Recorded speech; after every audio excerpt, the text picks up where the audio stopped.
I'll Hello. unmute you as well. That's probably good, so people can hear me. Yeah. Hello. Hello. Is my phone working? Yesterday, I pushed it to the limit. My phone was like below 10% battery life for the vast majority of the evening. And I'm like, how long can I push this? But it managed. It managed. Were you at home, so? Yeah, I was, yeah. So it's I was not just, too scary. No. Like, worst case scenario, I literally could have probably just found a cable and plugged it into the computer I was sitting at. Worst case Yeah. scenario. It's just, I tend to charge it like in my bedroom. That's where I like plug it in, because so it charges during the night or whatever. And then, I get a random email at 10 a.m. and I look what it is. Nothing exciting. Go back to sleep for 4 more hours. That's me. Because I use the phone way too much, like late at night. Yeah.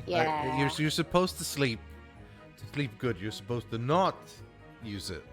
No screens in the bedroom. Yes. What they say. Yes. I am very bad at that. However, I have adjusted that a bit now. I've started reading a lot again. Like I haven't been reading as much as I wanted to for a while. Yeah. But I decided I'm gonna go reading, and my Kindle, like that's a different screen. That's not like a computer screen as such. It's got the whole what do they call it? A paperwhite screen thing. So that doesn't have the same like light burn thing. It sort of looks like paper when you're reading it. Though obviously late at night it's still light, otherwise you can't see anything. So I'm thinking maybe that counts. Crazy. What's going crazy? What? The game music for some reason is going. Oh no. That's not good. You downloading? No, I promise. Oh. I'm double checking. I'm not. Okay, well that's So if I go to special contents and listen to sound, is that gonna be real weird? It's very... I'm sure everyone knows by now who it is. No, that sounded fine. It was just the music. Is the music here also weird? No, this sounds fine.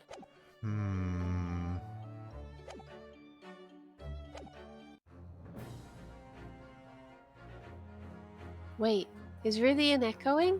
Are you hearing two Rythians? No. You shouldn't be. I mean, I heard. Or do you just have both streams open? Well, I mean, that's possible. Well, I heard you said yesterday for Stardew that you had every possible error. Yeah, it's been a week of errors. Yeah. Only sometimes. That's probably just when he is in my empty head echoing around. That's what that audio issue is. That classic. No thoughts, head empty. Head empty. Yeah. If you listen really carefully, you can hear like the Wii loading music.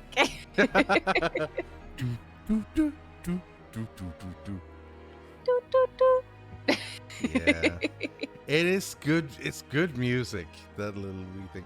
And the Mi Shop or whatever. Oh, it's also great. Yeah. Nintendo does good songs like that. They do. I always have that as a big thing. The music seems fine now, by the way. Okay. Maybe I don't know. I don't even have a theory. Well, if it goes weird, then don't tell me. I don't want to know. Well, let me know. I guess I don't really know how to fix it, but yeah. I always had this thing where in a video game, I like the main menu music. I think is important because while for most players you don't really sit on the main menu for very long, right? You load it up and you log in and you play. Like, that's it. You don't load it up and you sit there.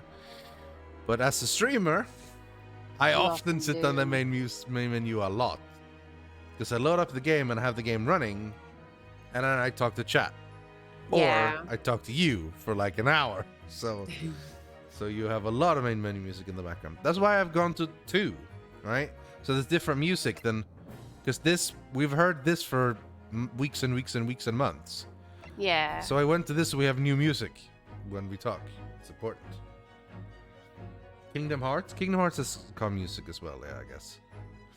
You see the have you played any of the Kingdom Hearts games?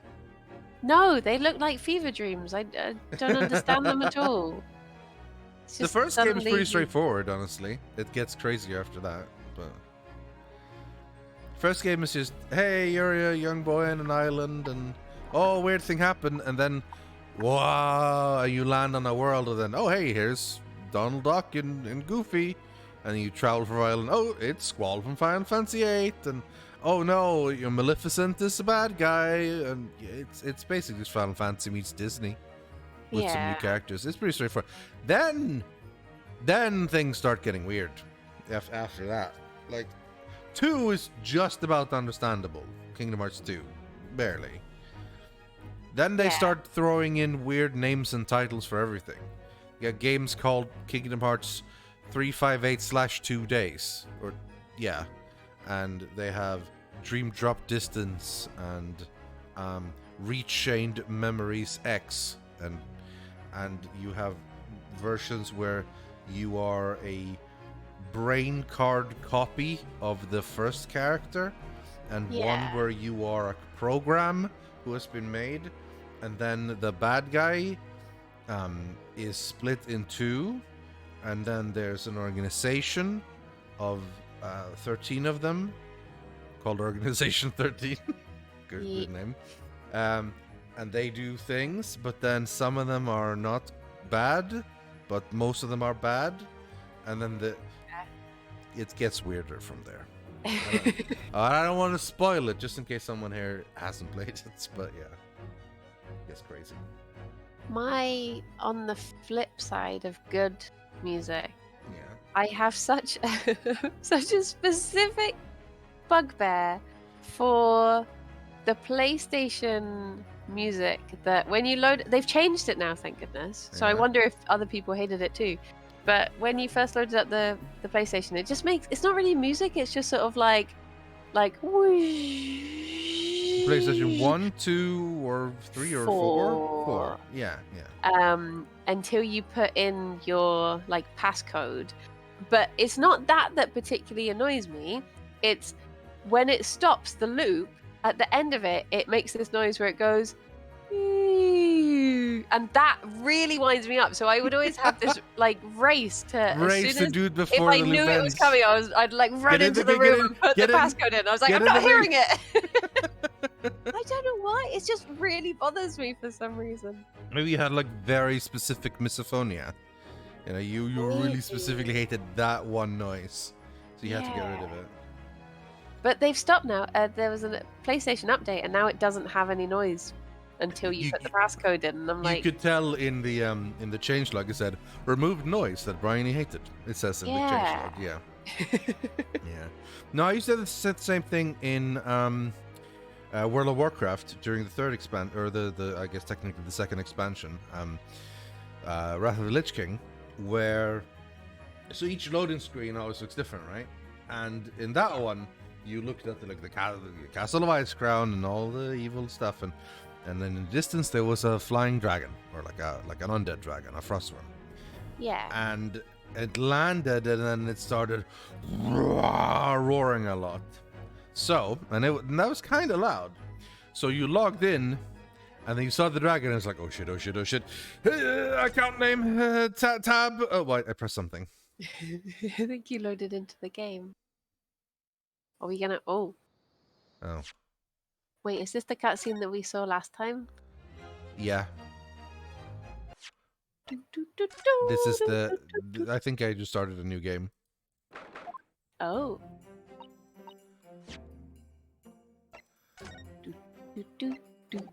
I was in the middle of telling a story. Jeez. I must have clicked. Well, I don't know what I clicked, but I clicked. I think I was probably new game is probably what I clicked. So yeah. So you had account name, password, enter. Before the dragon landed and started roaring at you. Yeah. So there was even friends of mine who literally changed their password to be quicker and simpler, so they could type it in faster before the dragon roared. On that loading screen. The loading screen dragon. And then when you, like a couple of raids into that expansion, finally got to kill that dragon, you know, a lot of people are like, finally, the loading screen dragon has been vanquished. You know. But it didn't matter. It was still on the loading screen until the whole next expansion. Jeez. Yeah. You'd never played World of Warcraft ever, right? No. No. Wait. Yes. Yes. I did for like a couple months. Okay. I'm not really an MMO person. No. It doesn't grip me the way it grips. Like, I played Final Fantasy for the longest I've really played, other than Maple Story 2, like the longest I've ever really played an MMO. But it's just, they're just not really for me. What do you There think? are ones What do you that think I'm is the?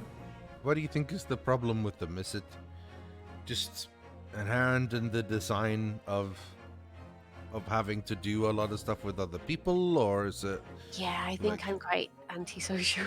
Yeah, but fair. that's different as well because I also am not. I also like doing things with other people. I don't know. There's just something about them that I'm like. Maybe you don't like doing things with strangers. Maybe. Yeah, and I think as well when you get those quests that like the typical ones in Final Fantasy where like, hey, can you go next door and tell this person this? And you'd go, and then the person would walk in anyway, and you're like, why didn't you just come in here and tell them? Why have you sent me? Yeah. That's something that Final Fantasy. Thank you, Yoxus, for the raid, by the way. There's something Final Fantasy does a lot. You get this thing where like, well, we have to go talk to the person. Let's go talk to the person. And the quest is to teleport the person. You go talk to her, and it's like, well, now we're here, we can talk to the person, and you talk to the person. It's like, yeah. There's a lot of that. Like, don't get me wrong, I absolutely love Final Fantasy 14. It's amazing, but there is definitely a lot of that, and you have to sort of, like, a lot of the questing experience is watching cutscenes. Like, it's a lot of watching things happening, and like or walk there, talk to this, walk there, talk to that, walk there, talk to that. Fight one guy that you kill very easily, walk to talk to that. It's like, it's a lot of cutscenes in between, like, dungeons and trials and boss fights and stuff, you know? Which is fine, that's totally cool, but it's a different feel. Like, it's... The actual main story quest, as such, in those games have a lot less gameplay in that regard. Yeah. It's more when you do other things that you get to do different stuff. And it does have a lot of stuff in it. I prefer things like there's one that's coming out called like Palia or Palia. Yeah, that looks nice. Just more like colorful, explory rather than fetch quests and kill 100 of these and stuff like that. So maybe that'll be more my jam. Maybe, yeah. That did look fun. I remember signing up for like the alpha or whatever it was. I signed up again in the hope that maybe there'd be like... Maybe there's twice as much chance. Yeah. Yeah, Feggy, I saw that. There was a content creator who made a video saying, like, how I learned to actually like Final Fantasy 15 because he played it wrong at first. I meant to watch that video because it seemed really interesting. This idea of, like, you can come into a game with the sort of the wrong outlook, I guess. You look for something that isn't there, and once you sort of realize what it's for, you can like it. I think that's actually kind of important when it comes to some games. And that doesn't mean you are in the wrong when you approach first. I think that's totally fine. But sometimes you go into a game and you expect or want a certain thing, and when that doesn't happen, it's not really your jam. Yeah. But if you expect or want something different, or sort of meet the game on its own level, you get to really enjoy something. Yeah. Like recently, a bunch of us have finally started up Disco Elysium, which is well, it's basically a very long dialogue and story focused game that plays like an RPG where you walk around and talk to people and pick up things. It's like a kind of point and click adventure game, kind of RPG type thing. Yeah. It focuses a lot on the story and so on.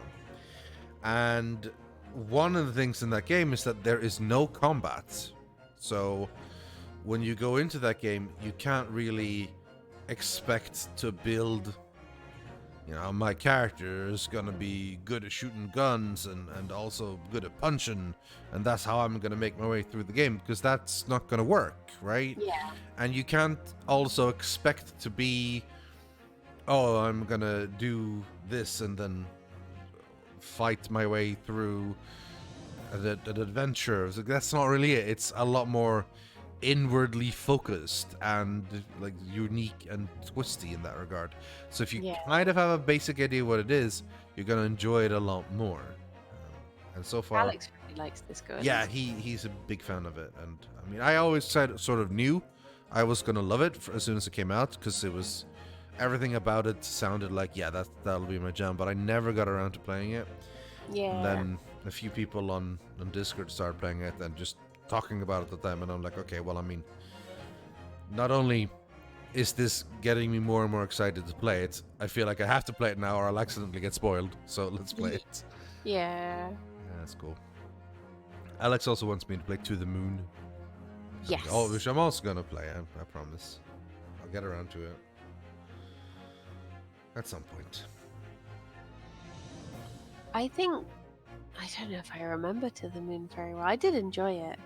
It is one of those games where I imagine a lot of people will be, you know, it's one of those games that I imagine a lot of people are like, there's no game. Yeah. Because it's a set story. Yeah. You don't really affect anything. Yeah. No, yeah. The whole thing of like, and nice. Yeah, a lot of games. Well, some games are like that. Some games are basically just stories in technically a game format. You know, Yeah. Hell, Ace Attorney is basically. I mean, to a degree, there is thinking and figuring stuff out and all that stuff, and there is gameplay and who to cross-examine and what to ask and so on. But for the most part, like, there is literally, I think, an option to have the game autoplay. You can just sit there and look. I'm pretty sure that it was one of the options. You just watch the thing happen. Yeah, which is fine. I think one of the biggest problems people can make in regards to the game stuff is be too rigid with the idea what a game should be. And I guess this sort of goes back to the idea of like how you come into a game being how much you enjoy it. If you are fully aware that Ace Attorney is an over-the-top, comedic, melodramatic anime, you know, investigation / attorney story, then I think you'll enjoy it. But if you were expecting some sort of hardcore detective with like, I'm gonna solve the murder by looking exactly at the thing and then I'm going to go to real court where we do no. Yeah. Then you're just gonna be annoyed, you know. So I think Mazaira saying about how you do affect stuff in Disco Elysium. One of the things that does intrigue me about it is like Alex was talking to Tom about it the other week, and Tom was talking about part of it, and like basically they had both played it in such different ways that it was like they had played just two separate games. He was like, "What are you talking? Like, I didn't get any of that stuff." He's like, "I didn't get any of your stuff." Yeah. So it is like, I do like that stuff when you. We've been careful on spoilers when talking with each other about it, but we've had something similar immediately. We talk about an NPC, and you know, first of all, everyone hates the NPC. First of all, because he's a really annoying kid. But since there's different ways to deal with him, and it requires different amounts of skills and so on, entirely different things can happen. So, you know, someone's mentioned, "Oh, I did this." This is like, "What? I did this and this." Is like, "I did none of that. I went," and it's like, it's crazy to hear how different it is. I don't necessarily know if it's a game you're meant to like replay a lot, but it definitely is a game that is, because even okay, so this is also one thing I actually mentioned a lot. Like, just because there are multiple ways to do a game doesn't necessarily mean you have to do all of them, right? You just do it in your way and go from there. Like Undertale, for example, right? So a lot of people will play through Undertale, finish it and go, okay, now I gotta do it the other way. Particularly, I think the game kind of expects you to do the game in a normal way first, which is you play through it normally, you kill some enemies, you kill some bosses, and you get to the end, and then the story sort of hints at you to like, hey, maybe this wasn't the real story. Maybe you should try again and not kill anyone. Yeah. And I do think most people will then try that. Okay, I'm gonna not kill anyone, try that. So they have to figure out how to make the way through the game and try everything. And then, and you get pretty much a very satisfying ending. That like, oh, I'm done, and it's great. And then the game even tells you like, okay, please don't do it again. That's it. Don't play anymore. But some people have to see it all. Some people like have to like, well, let's see what happens when I kill everyone. Let's do it. And I'm more like, I'll play a game once and then I'll be like, now I'm going to go to YouTube and see what the other endings are. Yeah. I'm not going to go through all of it again. And Undertale even calls that out as well, because at a certain point in the the so-called genocide ending, while the dialogue is, talking about people doing this, they're like, well, at least you're not one of those people who don't even have the guts to do it themselves. People who just like try to watch other people do it. I bet you there's evil people watching this right now who are like that. And everyone's like, ooh, they're talking to us. Yeah. But and I mean, I'm not saying people who do genocide runs are bad. Like, that's ridiculous. It's a game, whatever. But when I finished the pacifist run or whatever you want to call it, I was like, cool, I am done. I very much enjoyed this game. I don't need to see more content. I know there is more story, and I know there is more, very difficult boss fights to come. I don't need to. Now, I did read and watch some things, so I did get called out in that regard. But I on my own level, I was like, that's fine, I'm done. And I think certain games are better served by not overdoing it. If you play a game and you notice that a lot of it seems to react to what you're doing, and a lot of it seems to have logical, oh, I did that and that happened, and oh, I did this, and you talk to a friend and they did something different, they did something, you build it up in your mind and you imagine it to be really cool, and you have such a positive memory of the game from everything it has done to you and shown to you. If you dig deep into literally everything and read through, you might end up a little bit disappointed because you realize that, oh, it's not quite as large as I imagined. It doesn't quite do everything, and that's a bit of a shame. I think it's better for you to have positive memories in that regard, so you don't disappoint yourself. Yeah, I think on the flip side of that, one of my one thing I don't like in games is when you get given the illusion of choice. Yeah. So everything's set, but they say things like, what would you do? And it's like, do you go through the door? Do you run through the door? And you're like, well, it's the same thing. Just don't make it feel as if I chose to do this. Yeah. That's a common mistake that some games do, and it annoys me a lot. Yeah, I had it with what was it called? It's one that's on Game Pass that I watched Alex play, but it's like none of it. I think it's a set story, whatever you do. I think there's like 2 different endings for all of the storylines, but everything everything was pretty much going to go one way or another. Yeah. All I'm asking for is at least some change, like I get it if not every game can have completely branching storylines that go up to like 48 different endings or whatever. But Yeah. I think for the most part, if you're faced with a choice, it should at least change something, you know? I'm not Yeah. expecting, like, I don't know. Sometimes you get a game like Fallout or whatever, Fallout 4, I think. And you get an option, and they have four different options, right? And no matter what you say, you get like one slightly different response line, and then it goes right directly into line number 2.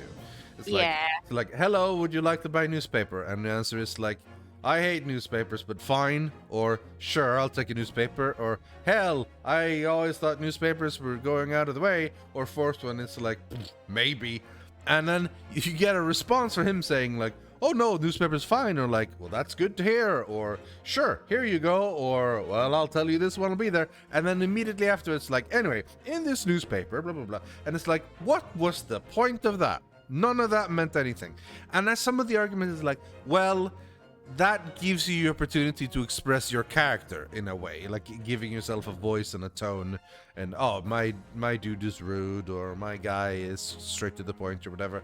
And I can see a slight value in that, but I much prefer making my character via stuff that means something, because it makes me build the story if I can. I think that's way more interesting.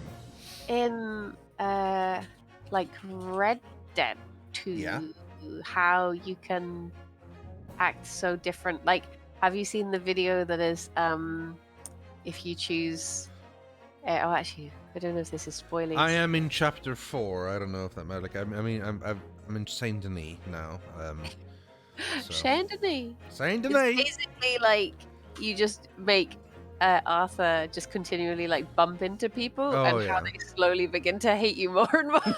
And it gets to the point where he's just walking around, they're just like, get away from me. Like whenever, if he's anywhere near them, sort of thing. He just becomes very heated. Well, I have been wondering, like, so I think one of the downsides of Red Dead, right, is that story missions are basically, as far as I understand, always going to be exactly the same. Doesn't really matter how much of a villain or how much of a good guy you are outside of the stories. Story missions are always the same. Like, Arthur's always going to be the same, the character's always going to be the same. And that is a bit of a shame, because I'm playing mostly good guy, or, you know, white hat rather than black hat as much as I can. Yeah. I don't really rob people at all. I do more bounty hunter jobs. I'm friendly to people. I give people medicine out in the streets when they've eaten some bad herb or been bitten by a snake, you know, that sort of thing. But then also sometimes I walk into a guy who's living out in nowhere. Big Bong Pizza Time. And then I walk into some guy. Do you need to get that, or can I not get that? Alex has gone to... Excellent. I walk into some guy, and he's like, "You get out of here!" And I'm just like, "I'm just looking." And it's like, "I told you to get out of here." It's like, "Okay, I'm leaving. Get out of here faster!" And I'm like, "My horse is right over there." And he starts shooting me, and I turn out and shoot him. And then, boom, you are evil. You murdered someone. And I'm like, "Oh, come on!" I was provoked. Yeah. Or even worse is when I'm in a city and I'm riding my horse and I bump into someone and it's like, "What the hell are you doing?" And it's like 4 people angry at me, and like one of them runs away, is like witness for assault, and they start punching me, and I start running away to try to get them, and they're shooting me. Like the first time I made the mistake of shooting back, and then I had a $300 bounty or whatever. Because I murdered people in the city. So the worst person to play Red Dead Online with is Chris Yules. Okay. Because you'll be in a mission and you'll just be like passing someone on the way to somewhere, and you just hear a gunshot and he'll be like, you're like, why? They were doing nothing. Wow. And then all of a sudden you're being chased and you're just like, oh, for heaven's sake. Yeah. Well, I had another mission, which was I had to get a cart or something.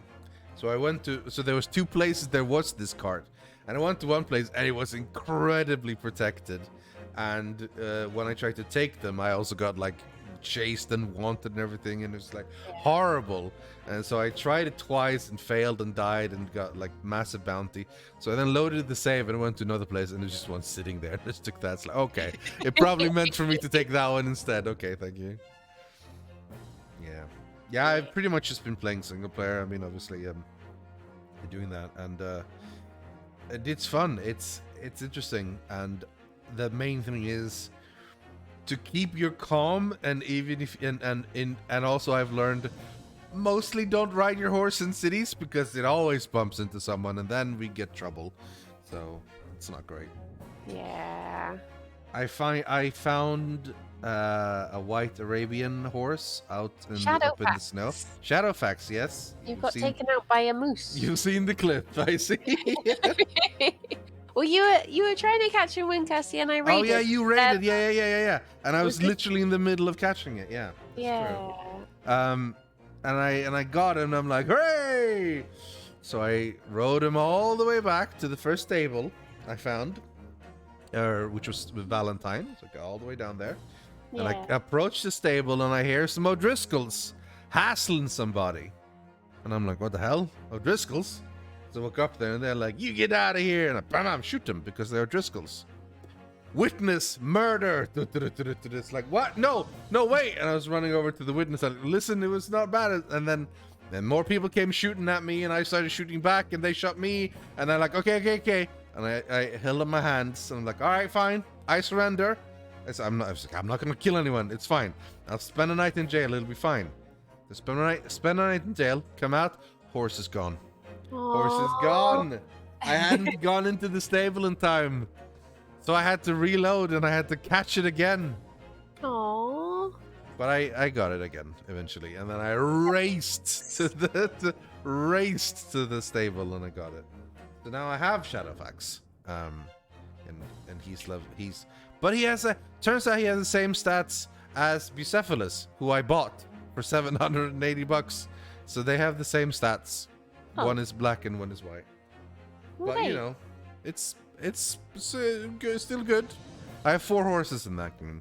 I have Roach, which is named after the Geralt's horse in The Witcher. I have Agro, who is named after Wander's horse in Shadow of the Colossus. And then I have Bucephalus, who is named after Alexander the Great's horse, or also Stradvon Tsarovich's horse in Curse of Strahd. And of course Shadowfax, who is Gandalf's horse. Lord of all horses. Lord of all horses, indeed. I was gonna say, and I was telling Chad, this is what I name my horses. Unlike Briony, who names her horses. I had Charlie because he was a that's fine. Horse. Yeah. And then he got killed by someone, and I was so upset that I named my second horse Persephone, because I wanted a horse that could canonically come back from the dead. And then I got Big Boy, and he's just called Big Boy because he's a big boy. What about Mr. Pants? Mr. Pants, yeah, he was my my Breath of the Wild horse. Yeah, Breath of the and Wild that was horse, because he just had he looked like he was wearing pants. And that's why I then had Mr. Pants in Stardew as well. Stardew as well, yeah. So it's Persephone. Persephone. Yeah. Rather than Persephone, it's Persephone. Okay, yeah. I get it. Yeah. Did she come back from the dead? I think she only got killed like once. She was a pretty steady horse. Big Boy has never died. Oh. He is such a big boy. It's a big boy. Yeah. Well, I just got really upset because these other players on the MMO one kept shooting me and the horse, and I was just me and Charlie were having to the point where we just had to change server because they were just being bags. And so yeah, that's why I was like, the MMO version. Immortal horse. Being at the mercy of other players, I don't like that. At least NPCs are. You can understand NPCs. NPCs don't troll you. Other players will. Yeah. I would love to be able to have like a private server or something not private server, but like a friends only, as in not server that you set up manually, but like a I think I think you can do that in GTA 5, for example. You can load up a friends only server, and you could just ride around and do stuff.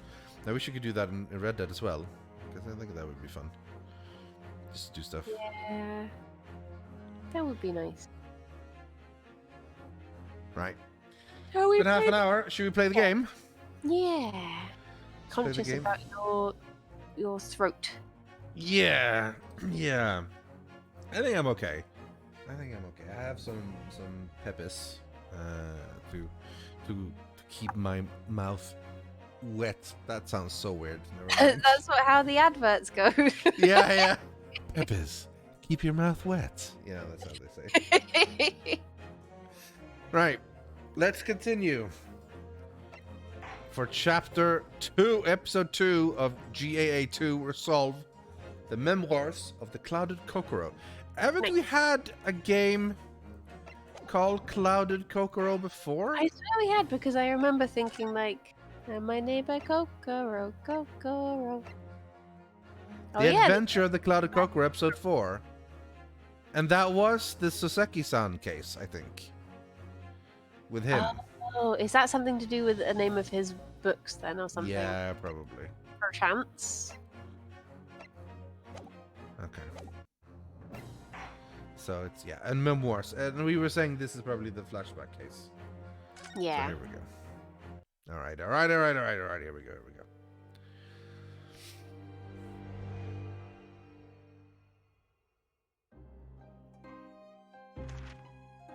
It was a ghastly tale of a winter's night. One of an invisible killer and a crime perpetrated on the pavement along Briony. Wait, we've already done this.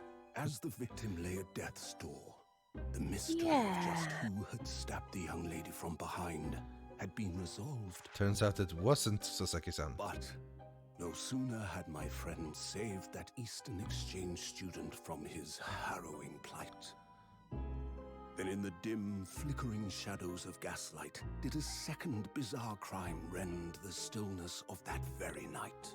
Oh. A second I crime. dare say most can still recall the sensational headlines of the day. Haunted apartment of death, the condemned criminal's curse, the dread demon of coal gas. Yet, though the great detective had at once discerned the truth upon his arrival at the scene, it only proved to be the overture that announced the rising of the curtain on a most tragic play. Okay. All right. Hey, he's back. My name is Ryunosuke Naruhodo. I'm a fledgling lawyer just starting out on my journey. 6 months ago, I arrived as a visiting student of law, having made the long voyage across the sea from the Empire of Japan to here, London, England. And on the way, in quite extraordinary circumstances, I made the acquaintance of a world-famous detective. Currently, I reside in the attic of the detective's own lodgings, from where I run my legal consultancy of sorts. I have successfully defended a number of clients in Britain's highest court, the Old Bailey. But since a particularly grueling and unforgettable legal battle 4 months ago now, I haven't returned to the courtroom. In truth, I lost my right to return. But that epic trial was just one small part of an epic tale. A tale which now is about to awaken from slumber. Thanks to a letter that arrived this morning from my homeland. Wait, he's not allowed to return to the court. Oh, I'm hungry too, Ryunosuke. I didn't have any breakfast because I woke up so late. I'm gonna have to have a cookie while this is going on and try not to crumble too much so Briony hears. What a delicious smell wafting up the stairs. Oh, has Iris made food? Must be nearly time for breakfast. I'd better go down to Mr. Sholmes' suite and say good morning to the great detective and his flatmates. What type of cookie? Have you ever had a ballerina biscuit? No. They are very common in Sweden. They are like, imagine an Oreo, Yeah, but more but Mario. more of a almost like a digestive type. Well, not really. Like the actual biscuit part, and more straight up like nougaty chocolate in the middle. Oh. It's nice, and I'm gonna have one right now. Nom nom nom nom.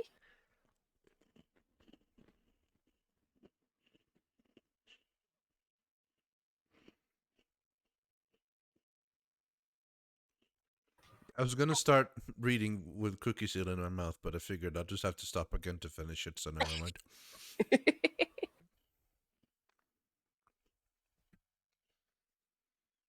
Are you coming back upstairs in a bit? Or are you... Oh, okay. When you come up, can you bring my water bottle, please? Water bottle. You... Love you. A bottle of Water water. bottle. Water bottle. Water bottle. Little bit of water bottle. Water bottle. 30th August, 7:28 a.m. Shumsa Suite. It's you. Oh, It's you. I Rita. think Iris. Iris is Yeah. back. Hello, Iris. Hi. Oh, I was just about to call up to you. The bacon's ready.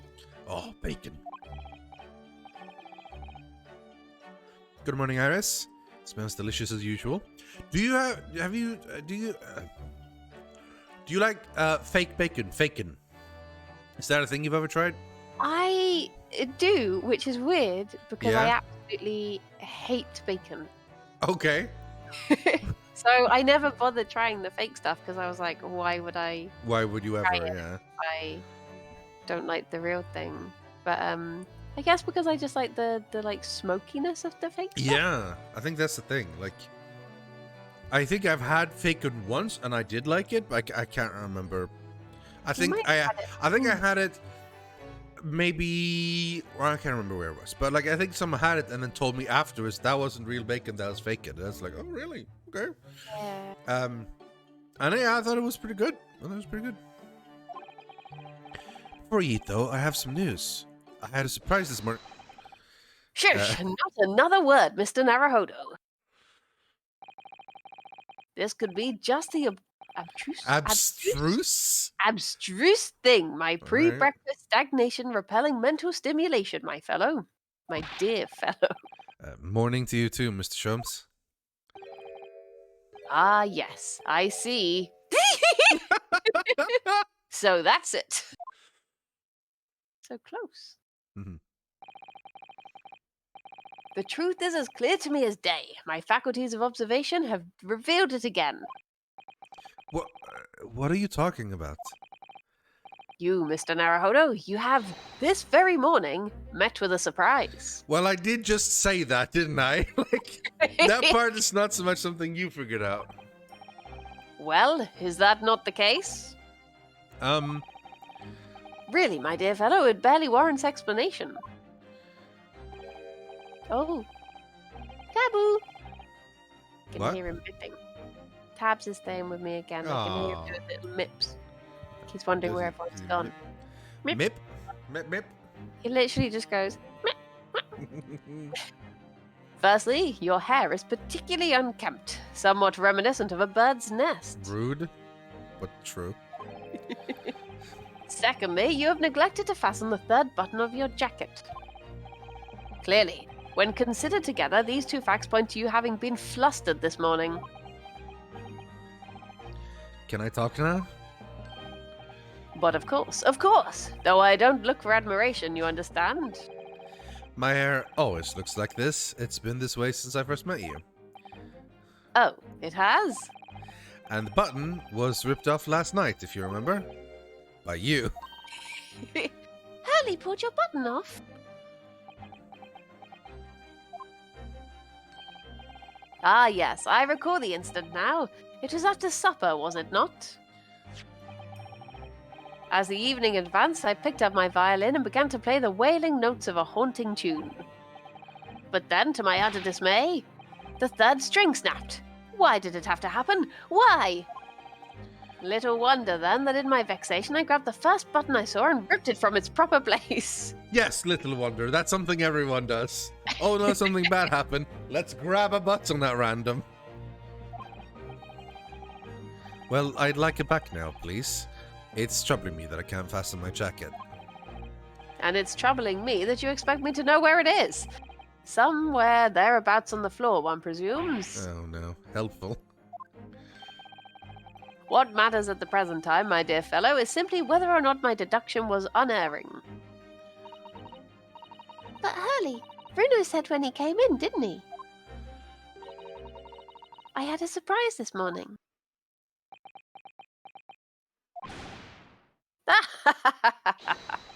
Well, that really is a surprise.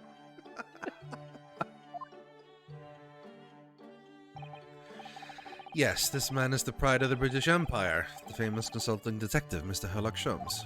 There can't be a single person in the world who doesn't know his name. All right then, enough of this silly conversation. Come and eat this bacon before it goes cold. And I have a new herbal tea for you to try too.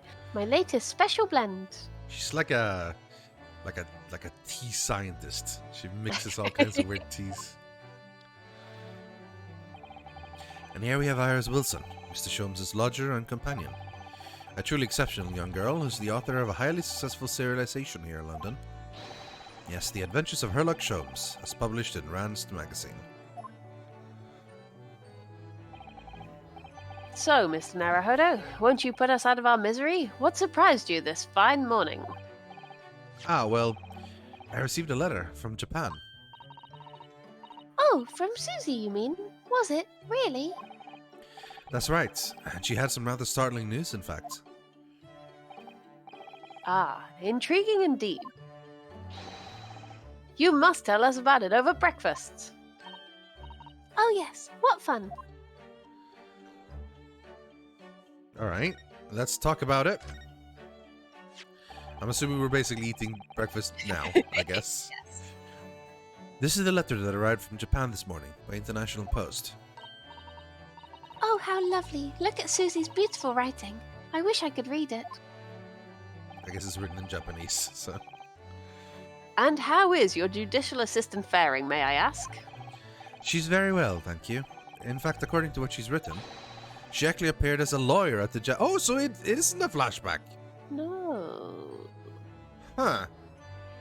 Okay. Now I'm confused. Unless we're still be a flashbacking further on. Yeah. Maybe. Who knows? She actually appeared as a lawyer at the Japanese Supreme Court and won a case. Really? Oh, isn't she wonderful? A cut above your good self, my dear fellow. Why do you have to put me down to put her up? I've won cases too, you know. Apparently, Mr. Natsume appeared in the trial as a witness. Natsume. No, I don't recall that name. Of course you do. We helped the man. Twice. Oh, is this You know, going to be the... in those 2 cases that took place on Briar Road 6 months ago. Ah, the mustached twitchy man with the somewhat feline eyes and the mustache. He didn't have 2 mustaches, Hurley. Yes. Who could forget those 2 cases? They made a very deep impression on me. He doesn't remember them at all, does he? Although I must confess, the details are a little hazy now.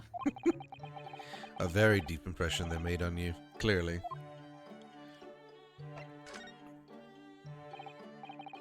So, what was this thing about startling news penned by Miss Susato? Do you remember the case of the haunted lodgings, Mr. Sholmes?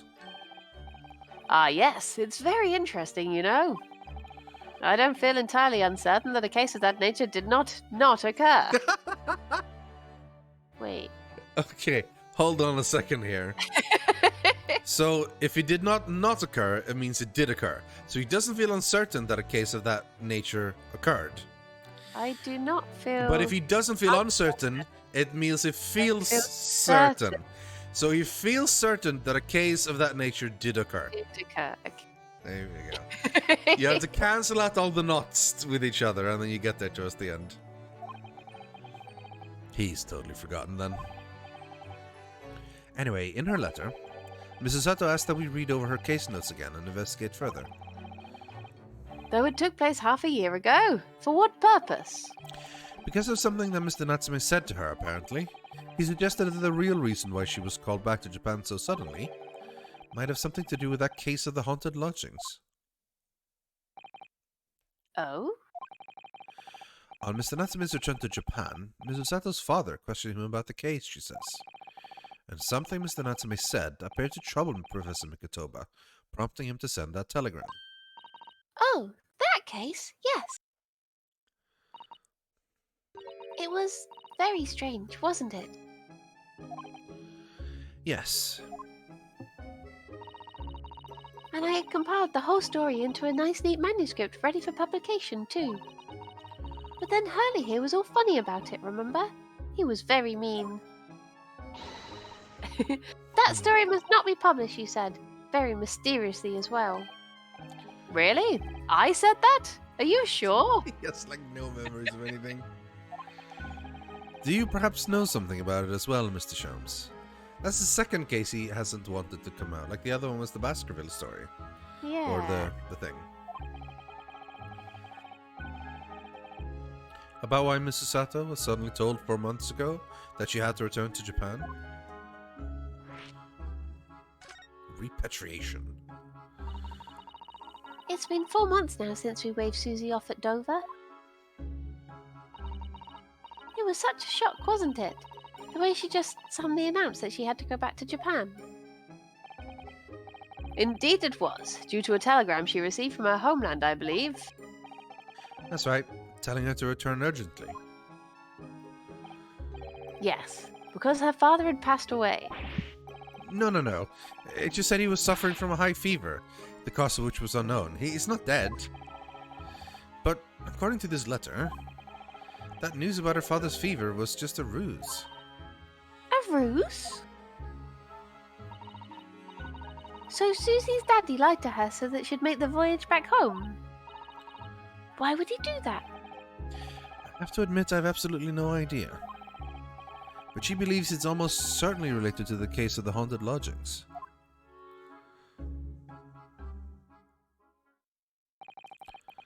Summoning her back to Japan so suddenly like that. I wonder what Mrs. Sato's father is hiding. Hurley, do you know what it's all about? He's put on his outfit. Well, who can say? What? But you said... Please, I have engagements, my dear fellow. My calendar is quite surprisingly full today. And a stringent analysis of the matter would be excessive, I feel, even if I were quite at leisure. So, man the fort in my absence, won't you, Iris? I will, Hurley, don't worry. See you later.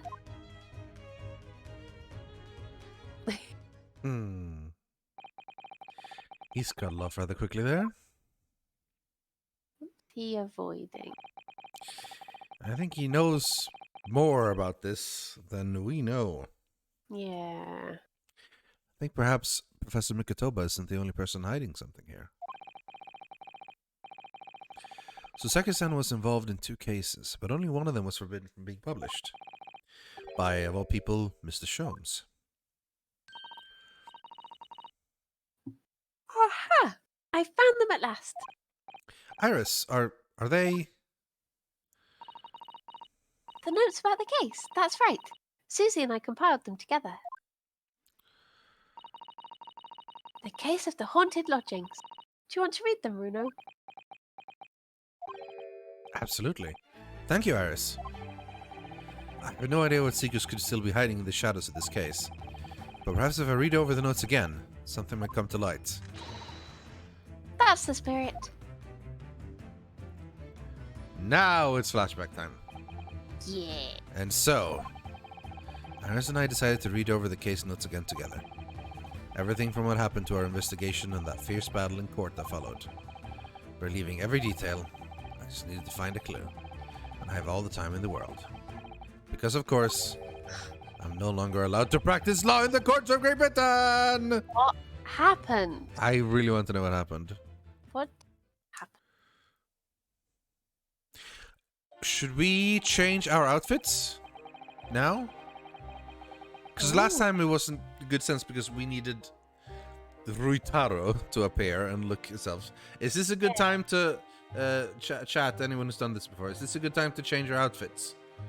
Or should we just roll with it? It was 6 months ago. A mysterious incident that unfolded on the wintry streets of London.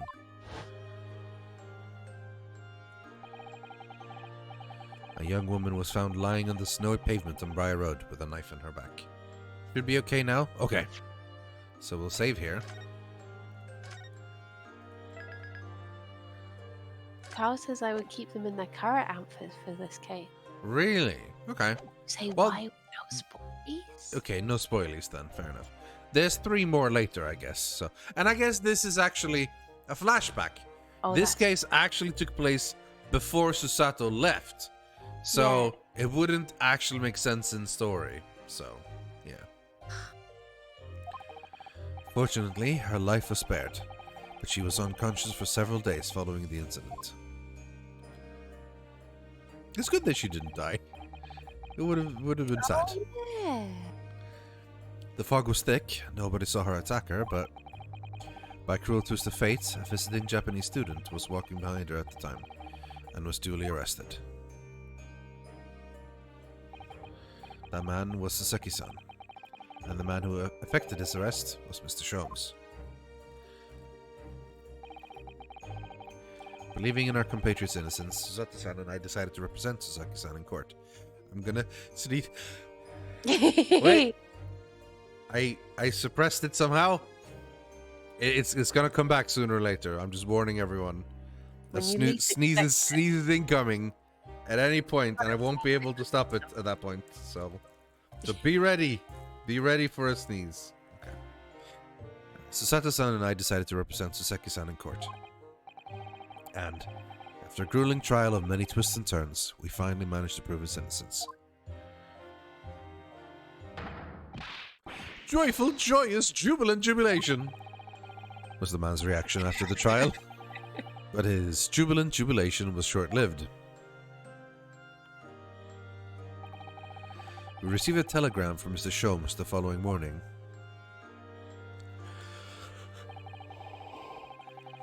The victim of the Briar Road stabbing has regained consciousness. Hurry to the Barts at once. But I was going to say it's a good thing, isn't it? Yeah, you'd think so. So Susato-san and I immediately summoned a hansom and headed immediately to the hospital. A hansom what? And headed immediately to the hospital.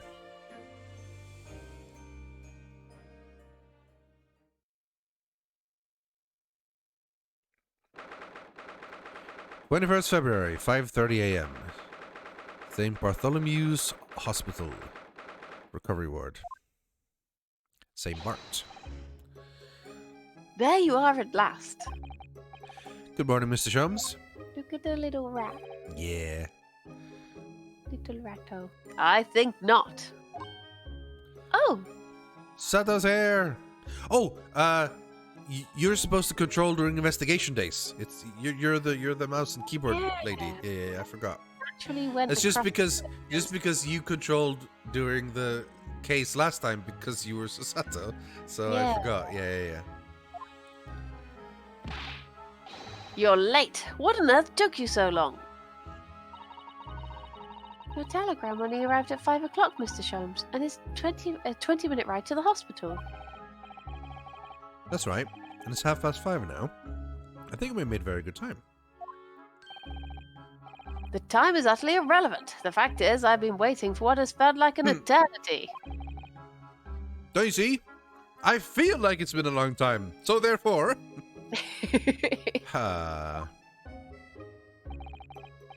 In point of fact, I myself was awoken at 4 this morning by a telegram boy. And feeling it was somewhat unjust that I alone have been roused at such an hour, I sent one to you.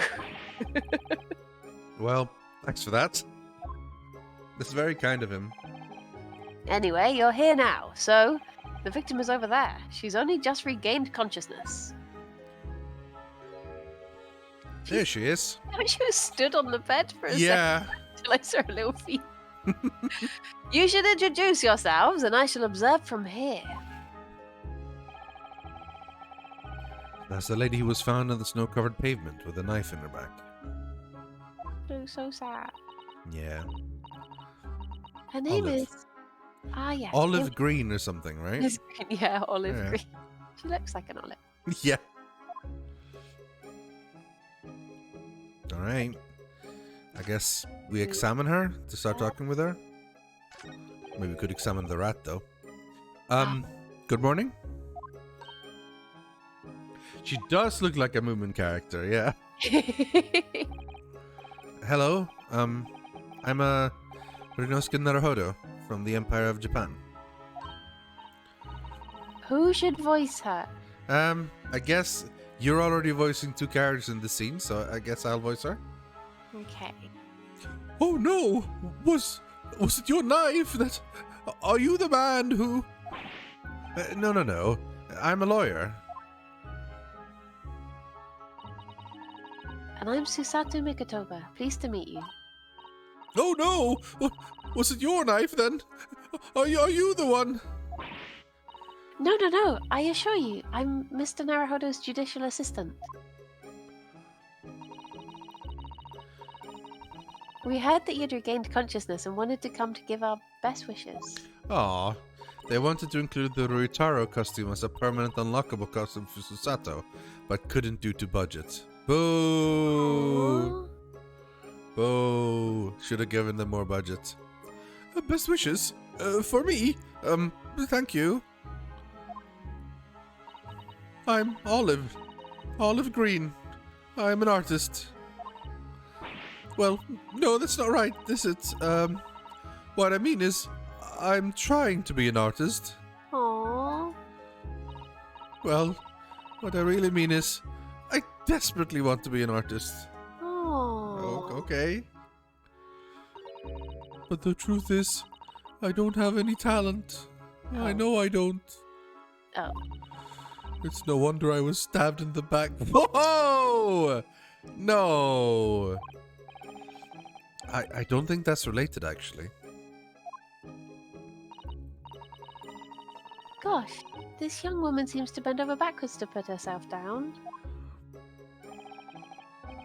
Seeing as we're here, we should ask her about what happened from her perspective, I suppose. Hey, people are saying they can hear you echoing again.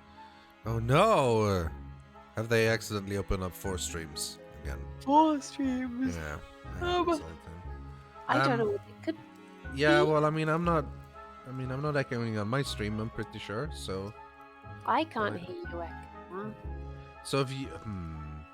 There might be some weird setup from your Franken setup, maybe. Don't know. Well, Don't know what it could be. it's confirmed on not being on my end, at least. So, It was in maybe the do a car. quick look around, but I think it should be fine. Can everyone hear echo, or is it one person?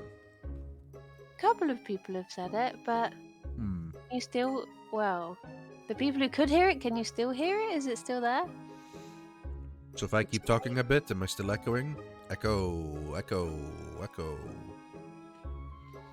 Ooh. Well, apparently it's only if you say something very loud and I'm not talking. So I'll just start shouting if you start shouting, and then I it think should that be sounds like a good idea, yeah.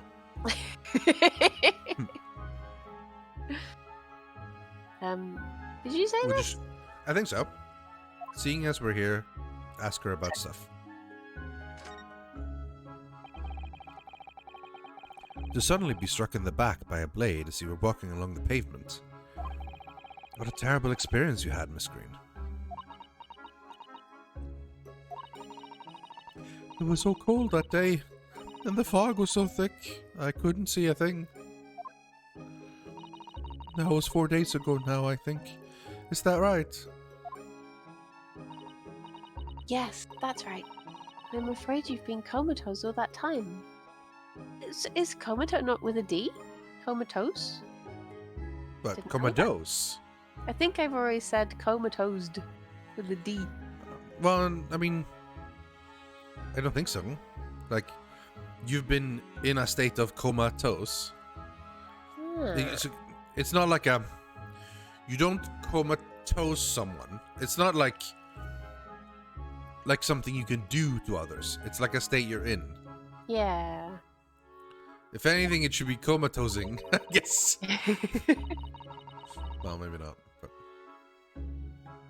But the case has been solved, hasn't it? While I've been here in the hospital, I mean. Indeed it has, my dear madam. Spectacularly by none other than I, Herlock Sholmes. Mr. Sholmes, as you well know, it was Mr. Naruhodo's hard-working court that solved the case. You yet to hear what happened, Miss Green? Yes, I'm afraid so. A gentleman from the police force is supposed to come fill me in shortly. Oh, I see. Me coming round seems to have made everyone frantically busy. I'm so sorry. I should never have regained consciousness. Oh my god! It was selfish of me. Come on, Miss Green. Oh no! We're all so relieved that you're on the mend, Miss Green. Really we are. That kind of attitude, maybe her surname should be Blue, not Green. This is no time for jokes for an escape. Well, he did at least think it, not say it out loud. So, you're an artist, are you, Miss Green? Oh no, I couldn't possibly claim that. I'm a fledgling artist at best. I mean, I'm a student of art, really, at the Thorndike Academy of Fine Arts. Oh my, an Academy of Fine Arts. Great Britain is such a wonderful country. Tell me, Miss Green, do you live hereabouts? Oh no, actually, I don't deserve it, but I have a little flat on Brixton Road. I see. How very interesting. Oh no! Is it? Her default state is to respond to everything with, oh no! Oh no. So, yeah. Brixton is some 10 stops away on the underground from here. And Thorndike Academy is a mere 3-minute walk from Brixton town centre. Does that matter, Mr. Sholmes? Perhaps not, but Briar Road is a far less salubrious part of town by comparison, dwelt in by those of inferior means. Including that maleficent Mr. Moustache. He's not a villain! Inferior means? I suppose the second son does fit the bill. Yeah, he didn't live in the nicest place. No. It struck me as somewhat out of the ordinary for a young fine arts student to be walking around in such a district. That's all. What's this? She suddenly clammed up. Mr. Sholmes, you should be ashamed of yourself prying into a young maiden's private affairs. Oh dear me, do forgive me. If you don't mind. Can I go back to my coma? Yeah, I would like to go back under. I'm being discharged shortly, so I need to pack up my things. Don't forget your rat. Yeah. Oh yes, of course. We won't keep you. Thank you so much, Miss Green. Okay. Eh? No more questions. Let's investigate the... Yeah, I thought so. Eek! A mouse! Mr. Naruhodo, an enormous mouse! Vermin in the hospital? That doesn't seem the best. But it looks like a very healthy specimen, doesn't it? It's very plump.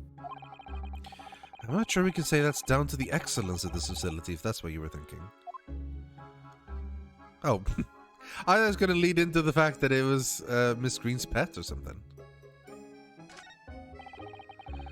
There are lots of bottles in that cabinet, aren't there? Do you think it's safe to keep them like that? Hee hee. If you were a patient here, I feel sure you'd take some medicine by mistake when you were... That is a worry, but at least the cabinet has a lock, even if it's only a flimsy-looking one. I don't see a lock. Oh, I have no doubt you'd manage to unlock that somehow whilst you were half asleep as well. She does that thing where she, like, hits her hand and then does a thing, and Yeah. I like it. There are limits even to what I can do when I'm half asleep, you know, Mrs. Sato. What is this? Yeah, that's a very good question.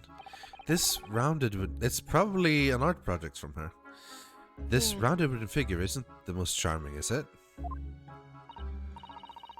Ah, I don't think that's a decoration, Mr. Naruhodo.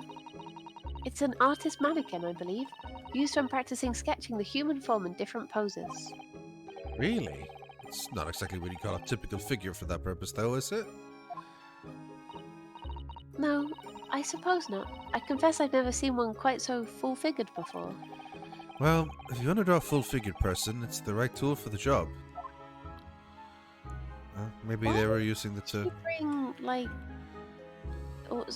Like, all of this art stuff? Yeah. Why This did is she bring all that over here? Do you think maybe they brought... Do you think she brought that, or they brought it here to her? Well, if she got taken into the hospital, maybe, I guess, if someone's in a coma, maybe you just... You bring some of their stuff? Yeah, Maybe? Yeah. tell them. Wake up, I've got Your mannequins. stuff, yeah. We got your thing. Oh, your art. Ah, this looks like the patient's treatment notes. Let's see. Do not feed. What? What is this place, a zoo? You know, I seem to remember seeing an almost identical sign in our local park. For the pigeons, yes. This is a person. Poor woman. I hope she hasn't read this. Okay. Is that it? I mean, we can't investigate her thing. Oh, wait. Let's check at the other side, yeah. I don't know if there's anything here, really. Ah, this looks like the treatment notes for whoever's occupying this bed. Let's see.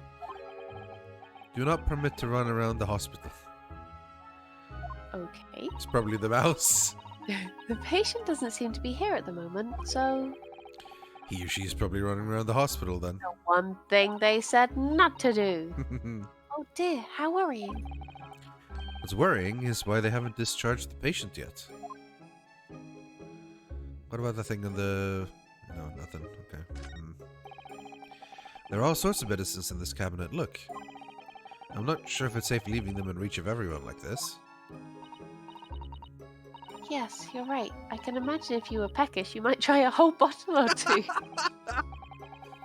Well, at least there seems to be a little lock to secure the cabinet doors. Don't imagine that would stop you if you were hungry. I worry that you'd break the lock. Hunger doesn't turn me into a criminal, you know, Mrs. Sato. Speak for yourself for innocent. Okay. I guess that's all for examining. Yeah. Is there anyone else we can talk to? Oh wait, her bag. Oh. I was wondering if we could investigate that, but I assume we already did. That must be a bag of Miss Green's personal belongings. She would have been brought directly here after she was found stabbed in the pavement, though. I expect a friend or family member probably brought some things for her. Alright then. Let's see what's inside. Whoa, wait. You can't just open it right when she's there. Change of clothes from the house and... No, Mr. Naruhodo, you must never scrutinize a young maiden's personal belongings. The young maiden might have chocolates or biscuits or carrots. Listen, man, What do you mean? One time you mean he's not a wicked. Okay, there we go. I think that's everything. So... I mean, I guess we're moving home? No, it says, if you mouse over Miss Green, it says, I feel we need to spend a little more time investigating here. Oh. Okay. What else can we examine then?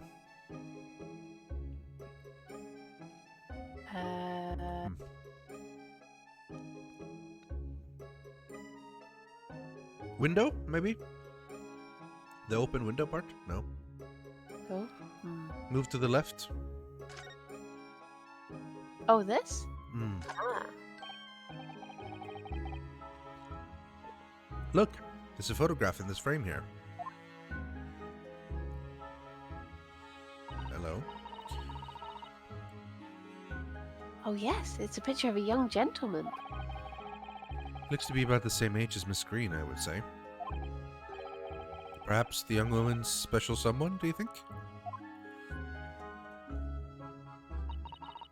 My, Mr. Naruhodo, I didn't know you had such a sense for matters of the heart. Not in the least. I sincerely said the first thing I thought of.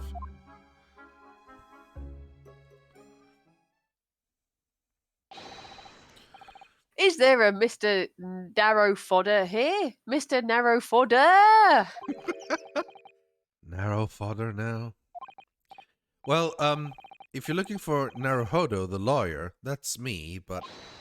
Ah, Mr. Narrow Fodder, good. This is for you. It's a message from Mr. Saucy Nutsmeg. Mr. Natsme, Sosuke Natsme, thank you. Saucy Nutsmeg.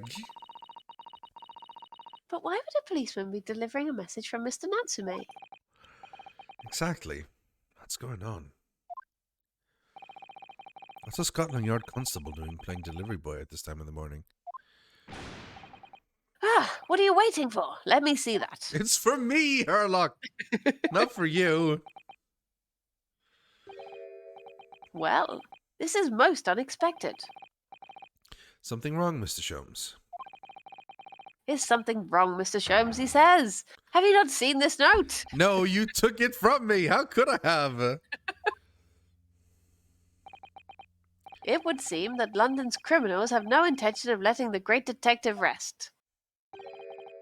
A new case calls. A case of murder, no less. We must depart at once. Murder? Call a cab. Time is of the essence. But the trouble is, we've yet to read Mr. Natsume's note. I was thinking we had to pay him a visit in his lodgings once we did. That will be entirely convenient. Convenient? What do you mean? It's all here in the note, my dear fellows. Well, let me read it then. The murder we must investigate took place at Mr. Moustache's lodgings. Wait, what? I'll hail a fiacre? Yeah, you don't look at me. Fiker? Biker. All right, Vice. it's Google time. Fiacre. Fiacre. Fiker? A small hackney coach. First known usage 1698. How is it said, though? Well, maybe I can press play. Fiacre. Fiacre. Fiacre. Fiacre. Fiacre. Fiacre. Fiacre. Fiacre. Or plural. Fiacre. Fiacre. Oh, it was the same. Plural is the same. Although apparently fiacre is... Well, that's entirely different. What is this? Pronunciation guide. Fiacre. Either the same or, and then a completely different one. What? So either is fine, okay. But yeah, apparently it's a coach for hire. There you French go. French coach for hire named after Hotel Saint Fiacre, which was introduced in 1640s. Okay. So only yesterday that Sasaki-san was in court and we were dispelling doubts about his innocence. It's literally been a day. And now, the very next day, there's a murder at this man's own address. He may very well be the unluckiest man alive. So it seemed to us at the time, but we were soon to discover it was worse than we thought. Wait, did we just unflashback? Yeah, we unflashed for a second. Unflash? Thank you, Zeta, for a long time. Hey, I'll hate you too. 21st February, 7:18 a.m. Mr. Natsume's lodgings, ground floor. Wow, they are up early. Oh my god. A court this jester. is the flamboyant. This is like the first guy we saw outside his house. Yes, you're right. He walked by briefly and we're like, what the hell? And then he disappeared. And I forgot all about him until now. What Now on he's earth? dead. And now he's dead. It's like Giselle Brett. A new character comes in, it's interesting, then they die. Oh my, the gentleman is deceased without question. He's dead. Locum stood Mr. Naruhodo Esquire. Oh, got I him again. feel like you wouldn't walk into a murder investigation and go, "Oh my god, he's dead." That should be the first thing you're expecting. When Yeah, you're right. Mr. Natsume. Oh, why? Why is this happening? Why to me? I've only just got out of court yesterday. I was finally home after 2 days of misery. And then I wake up to the next day to this. No early bird should catch a worm like this. Woeful worm without wiggle. Without wiggle. I see you're in high spirits again this morning, Mr. Mustache. Ah! Not the horrible hair Luxshomes. Shoo! Shove off! Show yourself to the door! I never invited you!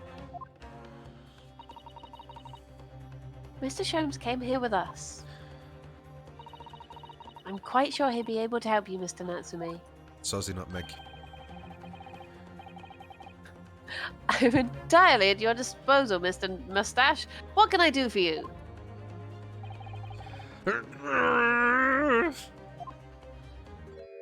Yay!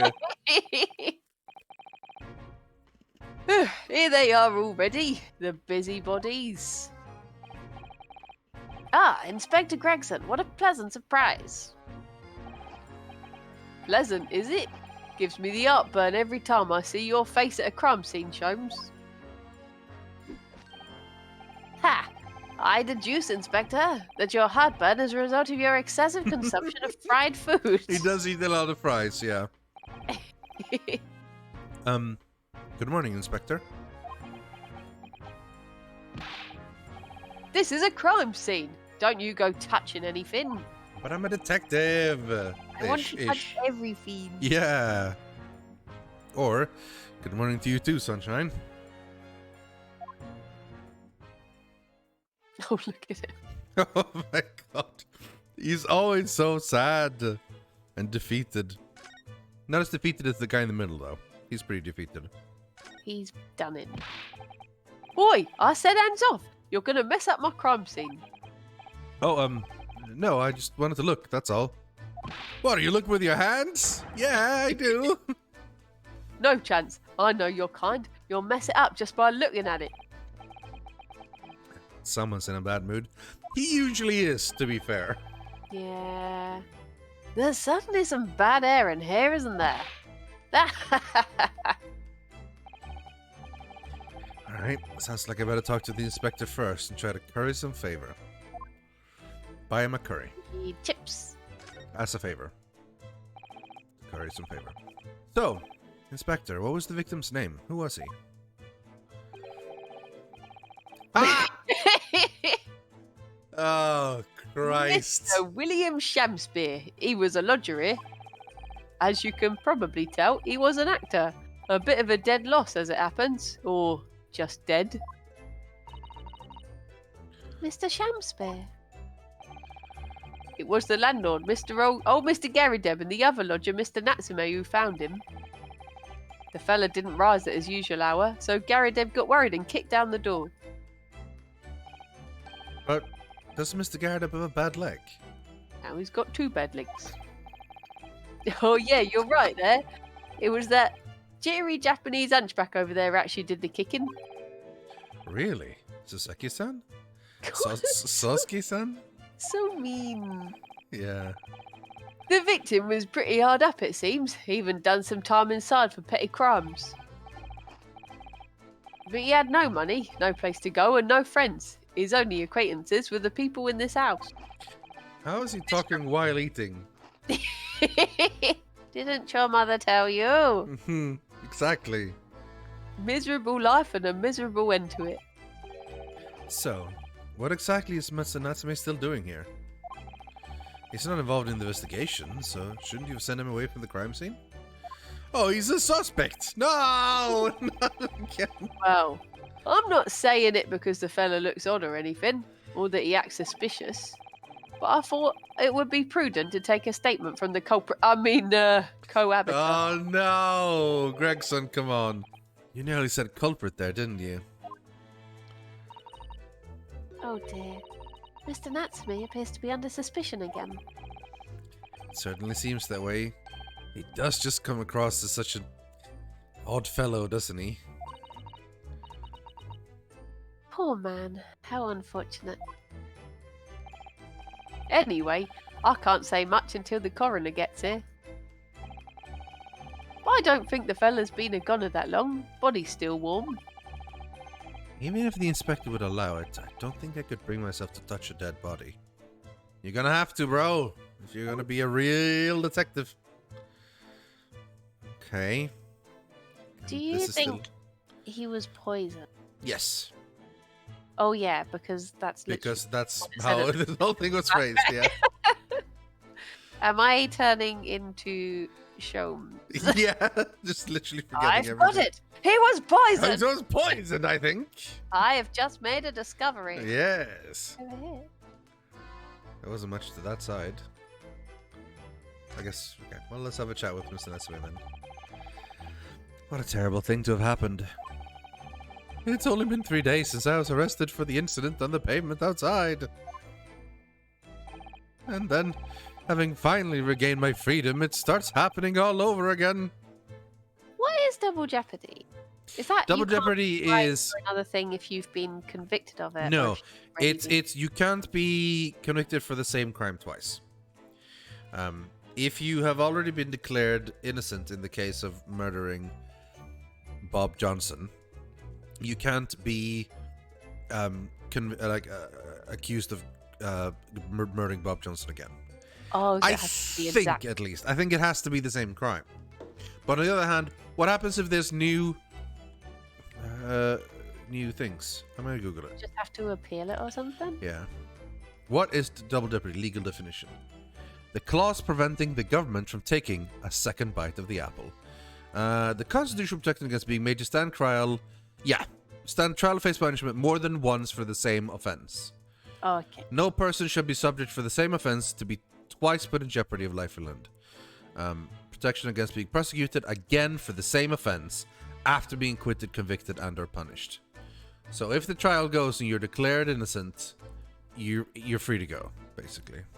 Okay.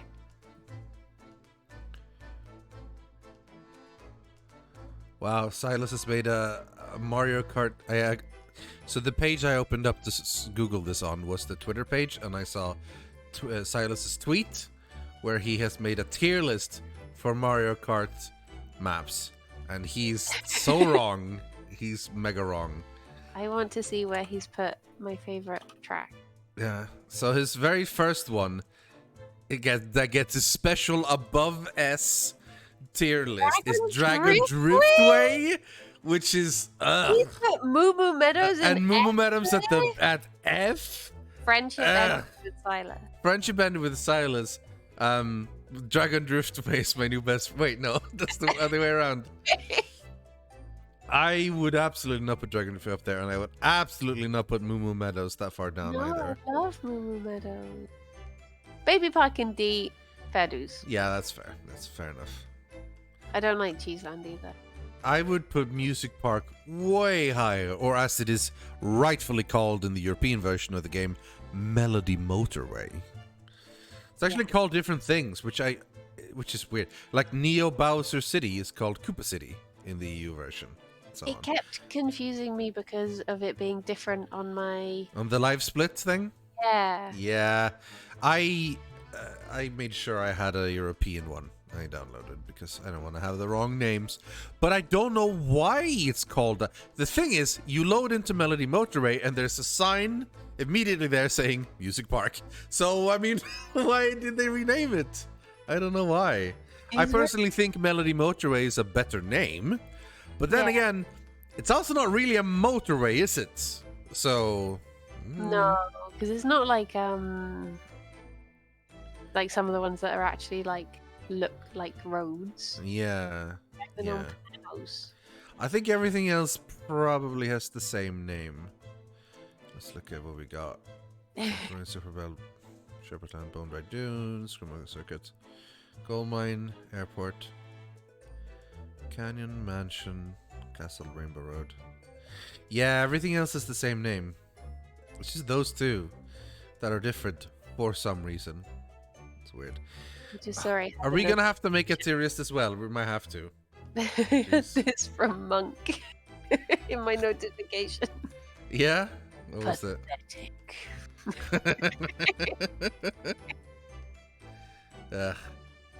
Yeah. Boys. Anyway, that's interesting, but wrong. We'll have to make our own, maybe. Yeah. Okay. Bam. Bam. Having regained my freedom, it starts happening all over again. Yeah. So Double Jeopardy. Endless existence of excruciating experiences. So the victim lived here on the ground floor, and your room is just one story up, is it? Is that how story is spelled? I guess so, yeah. Yeah. Yes, that's right. In a way, we were neighbors, I suppose. So did you know the victim? Were you friends?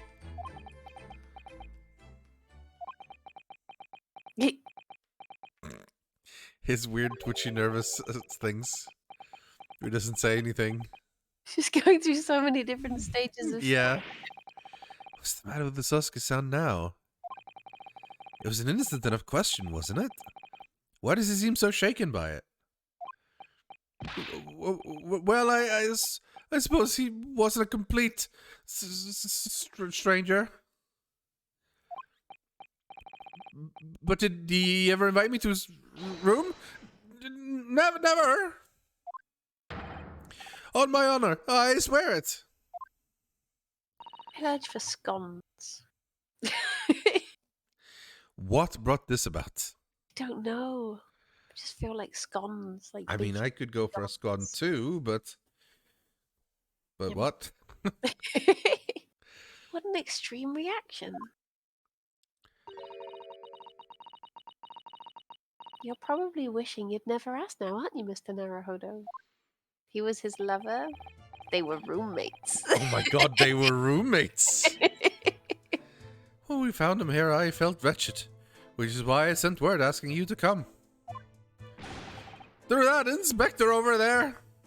Oh. That explains it was the policeman who arrived. Mr. Sholmes, what are you doing? Ha! You need only observe to know, my dear fellow. Investigating, naturally. There's nothing natural about that pose.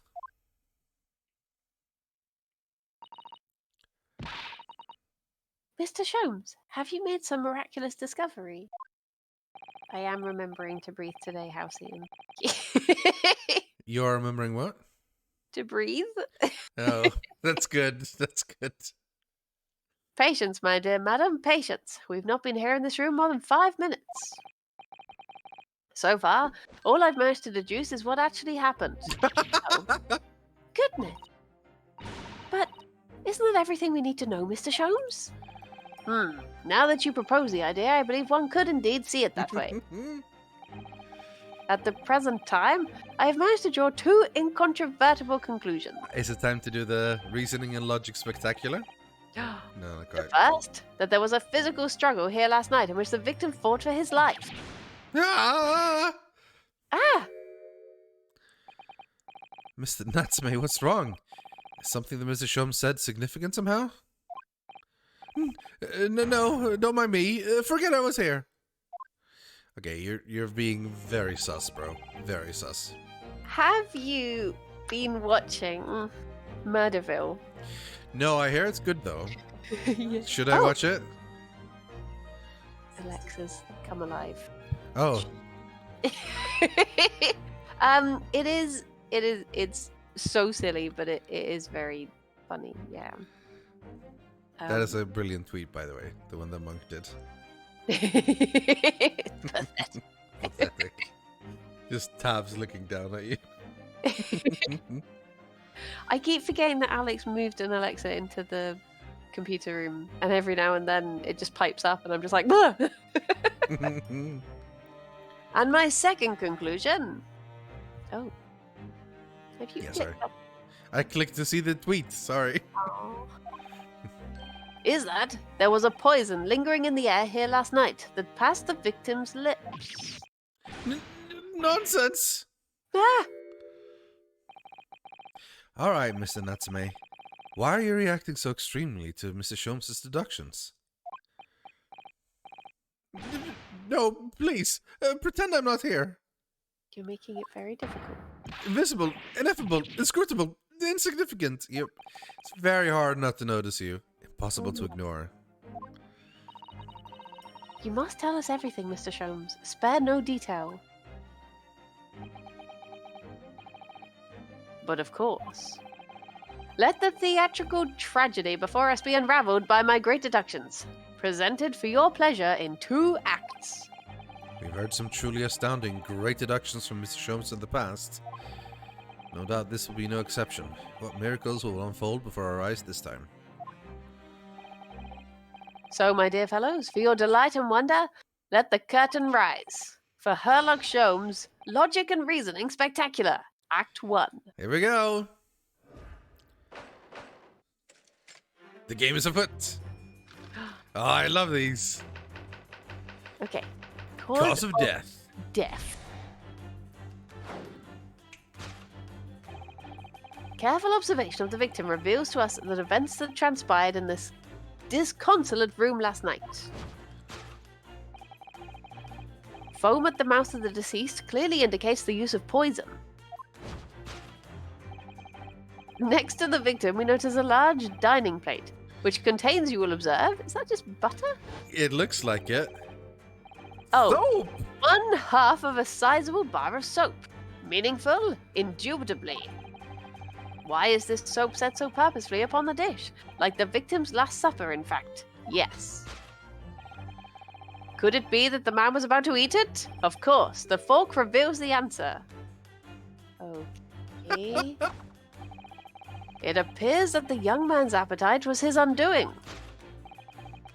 Taking up arms in the form of his cutlery, the victim engaged in a deadly battle for his life. Yet the struggle against his hunger was in vain, for in the end he couldn't resist devouring the slippery feast.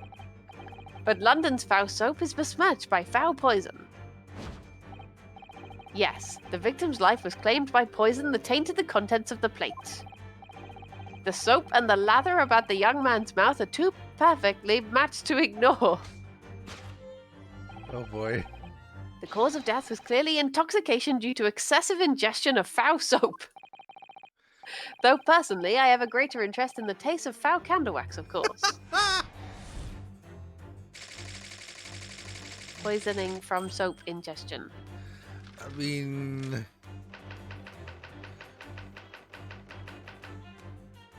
Suicide or murder. The cause of death identified, we proceed to Act 2, where we ponder the next question. Was this suicide or murder? The audience will recall that the death occurred during the victim's last supper. Did the man dine and die alone? This single teacup suggests the answer. To draw a conclusion on such a meager evidence would be foolish, however, certainly. The careful criminal could have absconded with his own cup to cover his tracks. Well, allow me to lift the veil of doubt, my dear fellow. That's why it's just panicking. Indeed, what reveals the answer, of course, is the broken lock. Though forced open now, at the time of the incident, this door was locked. The sole key was in the victim's pocket. In other words, when the victim consumed the poison, he must have been alone. Alone with his inferior soap, from whence wafted an inferior scent.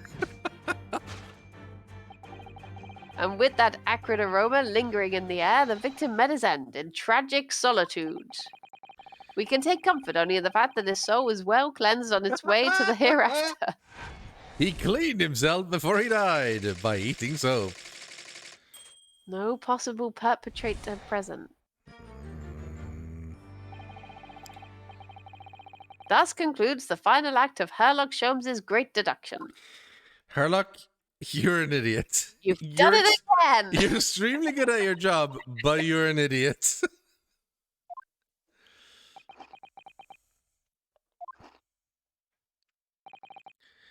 There's just one thing, Mr. Sholmes.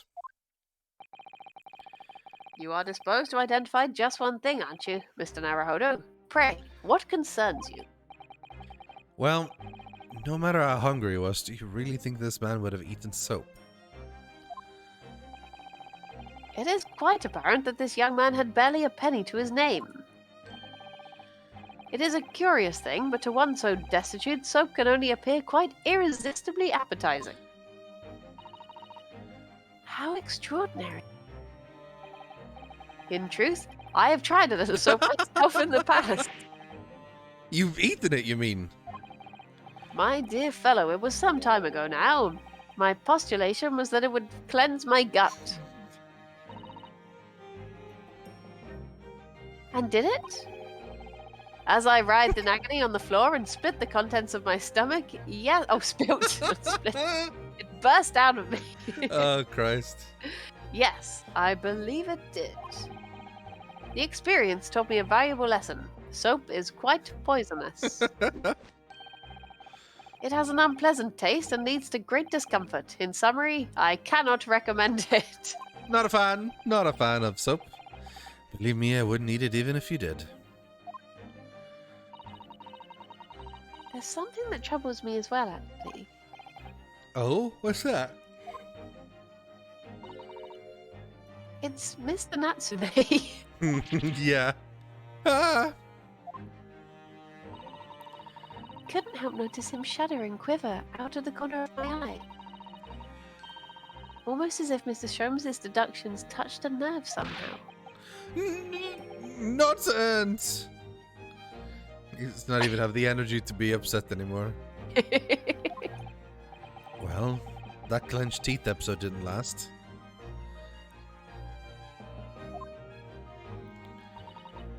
I think, judging by Mr. Natsume's reaction, the detective's deductions may need some gentle corrections in order to reach the actual truth. Yes, Mr. Sholmes' observations and deductions are sometimes a little too sharp. Mm-hmm. He has a tendency to hit the nail on the side of the head and drive it in at an obtuse angle. When he does that, it falls to us to straighten things out. Alright then, let's see what we can do. Yes, we must pick out the keywords in Mr. Sholmes's quite brilliant deductions and discreetly exchange them for something that makes a little more sense. Why is ability be wrong about keywords? Why is he so smart if we just have to change everything around? If we can do that, I'm sure we'll arrive at what Mr. Sholmes meant to say in the Yes, first what he place. meant to say. He didn't mean to say that he committed suicide by eating soap. He meant to say that he got murdered. In that case, are you ready for the second performance of the day? Once again, my dear fellows, for your continued delight and wonder, let the curtain rise for Herlock Sholmes's Logic and Reasoning Spectacular, Act 1. Here we go. Course correction. Hold it, Mr. Sholmes.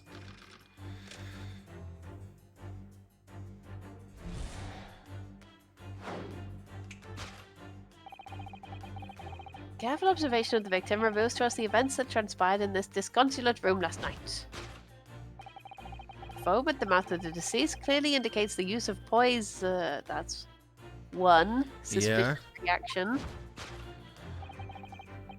Next to the victim, we notice a large dining plate which contains, you will observe, 1/2 of a sizable bar of soap, meaningful indubitably. Why is the soap set so purposefully upon the dish like the victim's Last Supper? In fact, yes.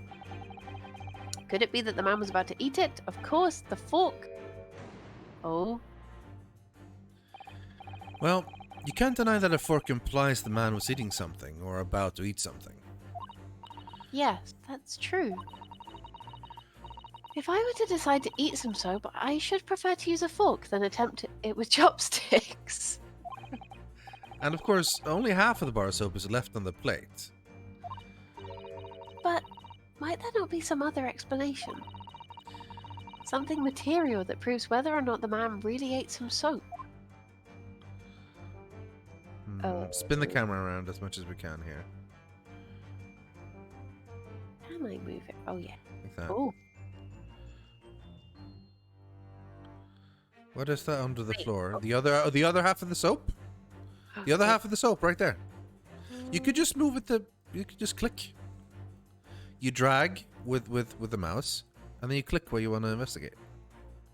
So you don't have to move. Okay. does it work for me? No, really? Okay. Ah! There we go. I've clicked it. Look, there's more soap on the floor here. Mr. Shamspeare really must have loved this. Let's not jump to conclusions, Mr. Naruhodo. Look closely at the soap. Do you see that it would fit together perfectly with the half bar on the table? What the? How could that be? I think they are two halves of the same bar that broke apart. Yeah, I think he deliberately split the bar in half, not about to eat it. Yeah. Should we present that? Well, maybe, but okay. All right, I guess we're doing it. It looks right anyway, though, so yeah. Could it be that the man was about to eat it? Of course, the other piece of the soap reveals the answer. It being the other half of the soap on the table. In short, that's Sholmes. Okay. Oh, it being the other half of the soap on the table. In short, the victim was not eating soap at all, as I thought. But it's obvious, really, for no depths of hunger could drive any man to attempt to eat soap. Even I, with my unquenchable thirst for practical knowledge, took only a single bite. But that begs the question of how the man was poisoned, because there's no sign of any food on the table. An excellent observation, Mr. Naruhodo, and one that furnishes us with the answer we seek. For London's foul soap is besmirched by foul poison. Yes, the victim's life was claimed by poison that tainted the contents of the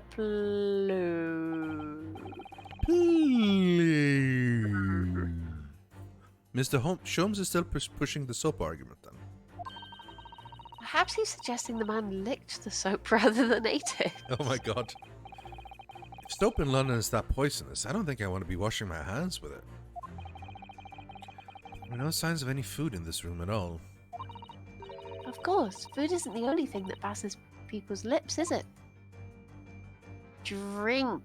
Yes, the teacup. What's this in his bowl? No, it's just a thingamajigger.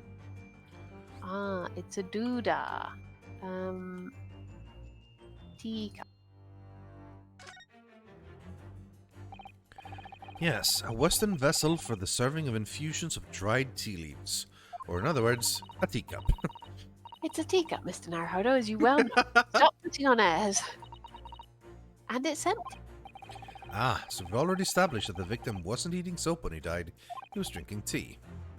However, the significant evidence suggests that he was drinking tea.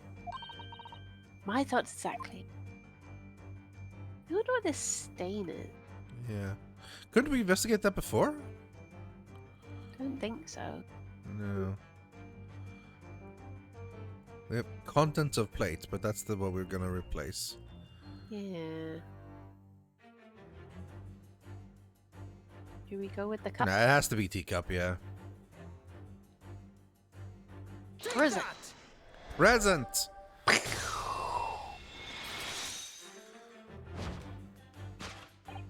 Yes, the victim's life was claimed by poison that tainted the teacup. Indeed, cups have been the vessels of choice for practicing poisoners over the centuries. And it would appear that this victim drank every last drop. There's no sign of food anywhere in the room. Which leads us to the immutable conclusion. The cause of death was clearly intoxication due to the ingestion of poison contained in this teacup. All right. Poison in the tea. Solved. Woohoo! Okay. The cause of death identified, we proceed to Act 2 where we ponder the next question. Was this suicide or murder? The audience will recall the death occurred during the victim's last supper of tea. Did the man dine and die alone? The single tea. Go. Ah, the Western vessel for infused hot drinks again. It's already featured heavily in our deductions so far. Yes, we can imagine that shortly before his death, Mr. Shamspeare was having a drink of tea. There would be nothing remarkable about that, but what troubles me... is Mr. Natsume's reaction when he heard Mr. Shom suggest it. There's more to the seduction than it seems. We must closely examine the scene of the crime again for more clues. So is this maybe when we can look at this? No, still nothing. There's another tea in his hand! Oh yeah! There is 2 teacups. The other teacup. It's another Western vessel for infused. It's a teacup! And it too is empty. Given that he's actually holding this one in his hand...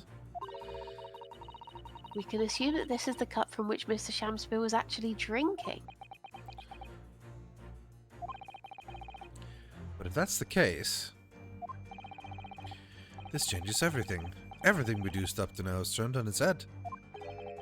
I have a bad feeling about this. I almost don't want to say it. Natsume was here at the time. Yes. He was the other person, and he's gonna be the culprit. I know exactly how you feel. Well, Yeah, let's present it.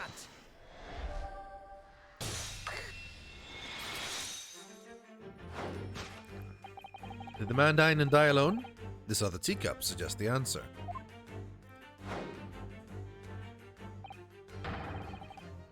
Yes, there were 2 teacups in this room all along. Ah! In other words, this is a strong indication that at the victim's last supper, there was a guest present. That's Bruce Fairplay! I recognize him anywhere.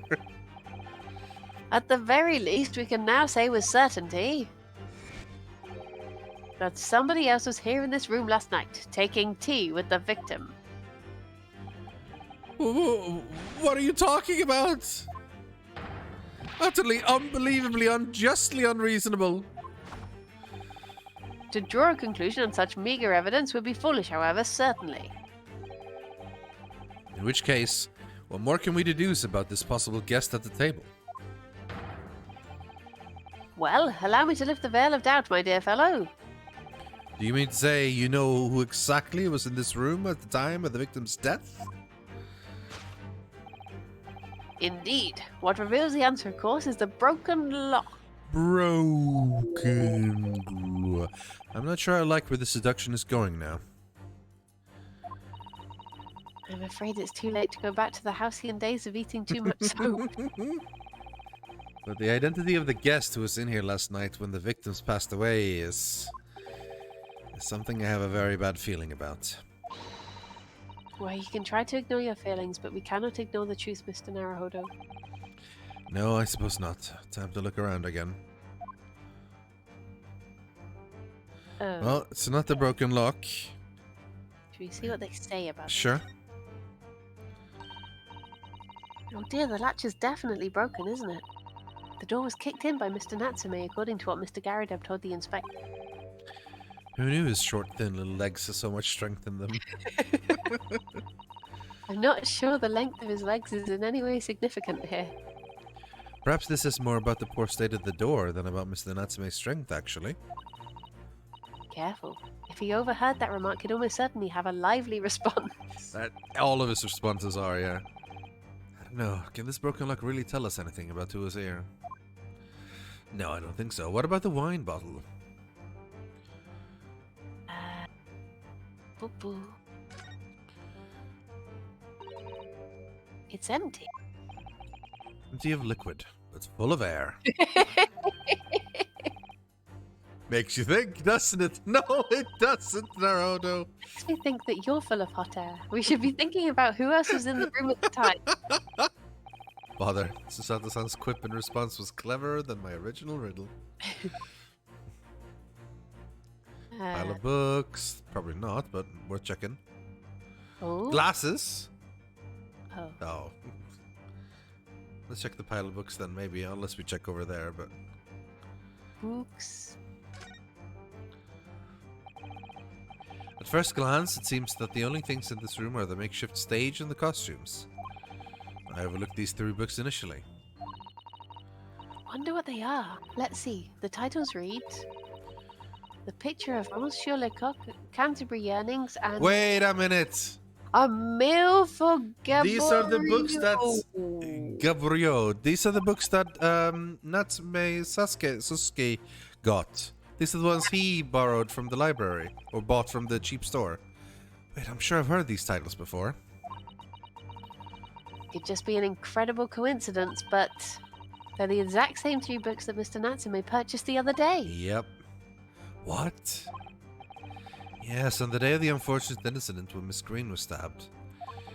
Sasuke-san had just been to a bookshop and bought them, that's right. And now those 3 titles are here in the room of the victim. Yeah, Mr. Natsume claims never have to been here before. That liar! Well, what does this mean, do you think?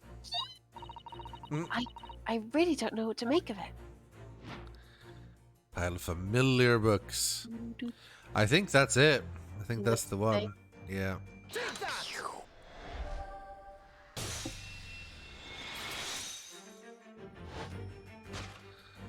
Indeed. What reveals the answer, of course, is the pile of familiar books. Quite so. It's no mere coincidence that these 3 titles are here in this room. It's the link to the truth. Ah! Mr. Natsume, you purchased these books 4 days ago at a second-hand bookshop. That's just a coincidence. In that case, you'll be able to bring the same 3 titles from your own room, will you not? This very moment.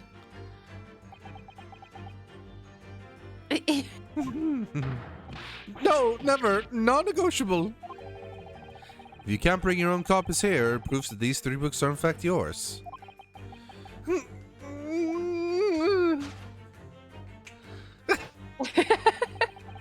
Having purchased the books 4 days ago and returned to your lodgings, you were arrested the very next day. So you could conceivably have brought the books here on that evening, but you never mentioned that. In other words, you could only have brought these 3 books here to the victim's room.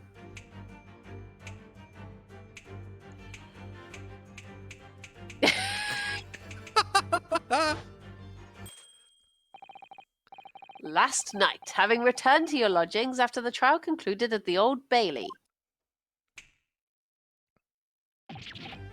I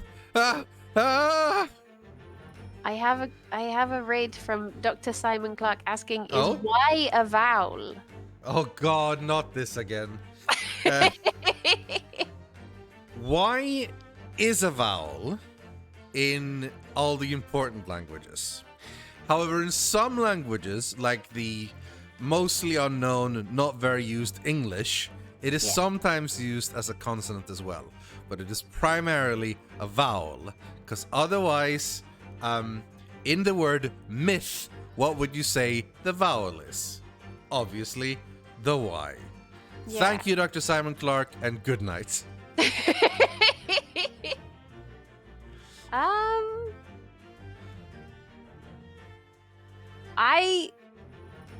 I would say it is. Yay!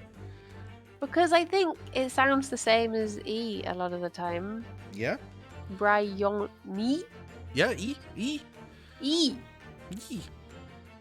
So I would say... or, die. Oh! D-Y-E. Simon also says he can pop and visit you. What? I feel like you should talk to Rillian about that, though. I can try and arrange it for you, but... I'm gonna be your go-between. Yeah, sounds great. You should go and hang out and bring me back moose. A moose? A That's moose. hard. That's hard to bring back. No, They don't fit very easily in a suitcase. I do love moose though. Have you ever met a moose? No. Well, I've seen one in like this giant sort of outdoors park. A zoo, I guess you could call it, but it's not really Like a safari? created like a zoo thing. It's a really like large area you walk around where there are these like large separated areas where there are like animals. Yeah. And yeah, I've seen a moose there, but that's it. But I could bring you back moose for your hair. That's easier. Or mousse for pudding. Mm. Chocolate Also works. mousse. Resisting very hard saying where I think Simon should go if he's going over to Sweden. Of course, of course. You should look up the nice vegan restaurants they have there. They're, I've heard good things about them. Yeah, me too. I've made that noise already, so we can move on. Do it again. Something like that. Yeah, for those who came in on the raid, though, we are doing the voices to Ace Attorney. Indeed. And we're currently about to... Well, we've just discovered a murder. We are pro voice actors. The I voice acted once in Simon's video when he was explaining Warhammer Worlds. I made a voice for one of them. I said, Nice. hello and welcome to Fenrir. And then I said what was on the planet and stuff. Aww. So I'm a special guest star in one of his videos. In short, there is only one possible conclusion. The victim died here in this room last night as a result of poisoning. Hmm. You I eat thought the I biscuit. thought I had time to eat a biscuit. Bad timing. And that same night, the victim had a visitor. And that visitor...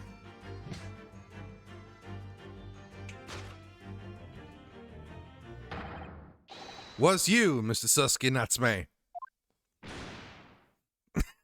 He just made this. Thus concludes the final act of Herlock Sholmes' great deduction.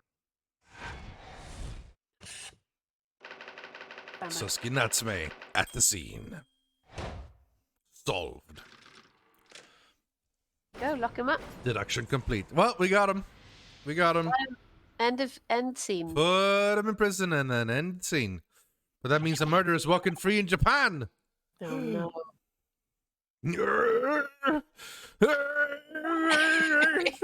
Not again. Not again. Not again. Not again. Well then, Mr. Natsume. It would appear you're going to have some company to accompany me down the yard. Again. But wait. Hold your horses. Yes. Door, key, locked. Entry, exit, entirely impossible. He's so flustered he's being even stranger than normal. What? You think that's an alibi? You could have just made a copy. What? You live in the same building after all. You'd have had plenty of opportunity, I'm sure. But... Misery me! He's such a pain in the ass to voice act. Sorry, sir. You'll get your chance to give your side of the story later. In court. The facts speak for themselves, Mr. Mustache. Ah! You horrible Herlock Sholmes! He really has found himself an arch rival now, hasn't he? Come on now, no dilly-dallying. Outside, there's a carriage waiting. A fiacre. A fiacre. Locum student Mr. Naruhodo Esquire. I never imagined I'd be in this position again, but you have to help me, please. Please, I'm innocent.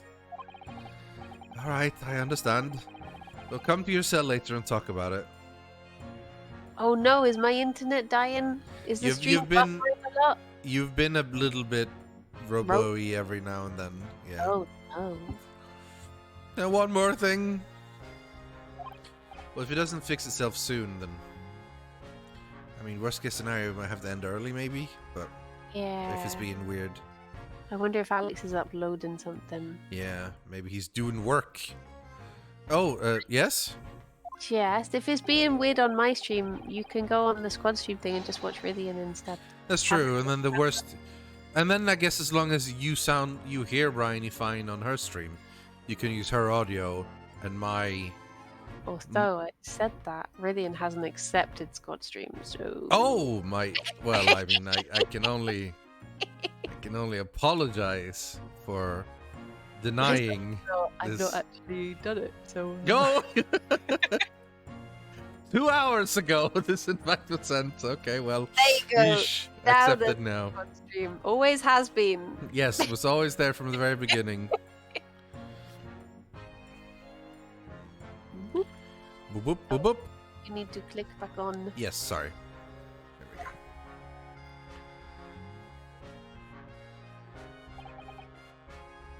And so, his evil curse still apparently unbroken, Sasuke-san found himself once again the prime suspect in case of murder.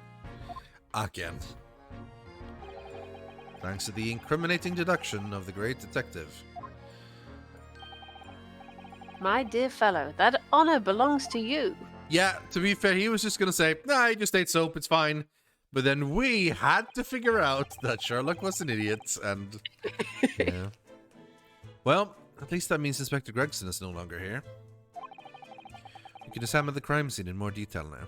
We can touch the body. Yes, we can. Yes, that's right. And of course... What? Have you forgotten what the inspector mentioned before?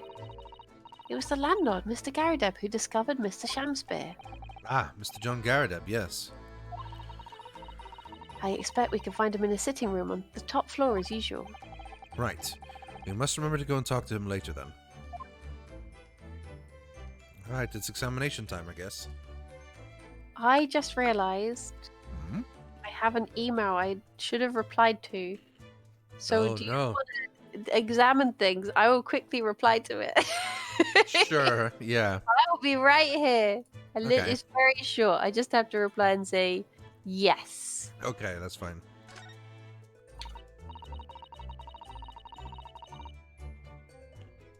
I'm so bad at remembering. Ah, one of the teacups that Mr. Shamspear and his guest drank from last night. Yeah, me too. The problem I have, right, is when I see the notification on my phone and I click it, they're like, okay, I've seen that. But then the notification goes away. So I'm like, well, I was gonna respond to it later on the computer, but I've forgotten it, so yeah. Yeah. Okay, I replied. Excellent. But don't go drinking from them, Mr. Naruhodo. There's bitter poison inside. I'm not planning on drinking any, don't worry. Anyway, the cups are both empty. That's true. So, one was Mr. Shamspear's, and the other must be the cup that Mr. Natsume was drinking from. But Sasuke-san wasn't poisoned, of course. Perhaps I should take these so we can examine them in more detail later. Yes. We're definitely allowed to take stuff from the crime scene, yeah? Just steal. This is fine. Okay. I thought for sure that was something. Oh, it is something, okay. What's this? Looks like part of an envelope, I think. Oh, I thought it was glass. But then again, there's no window, so...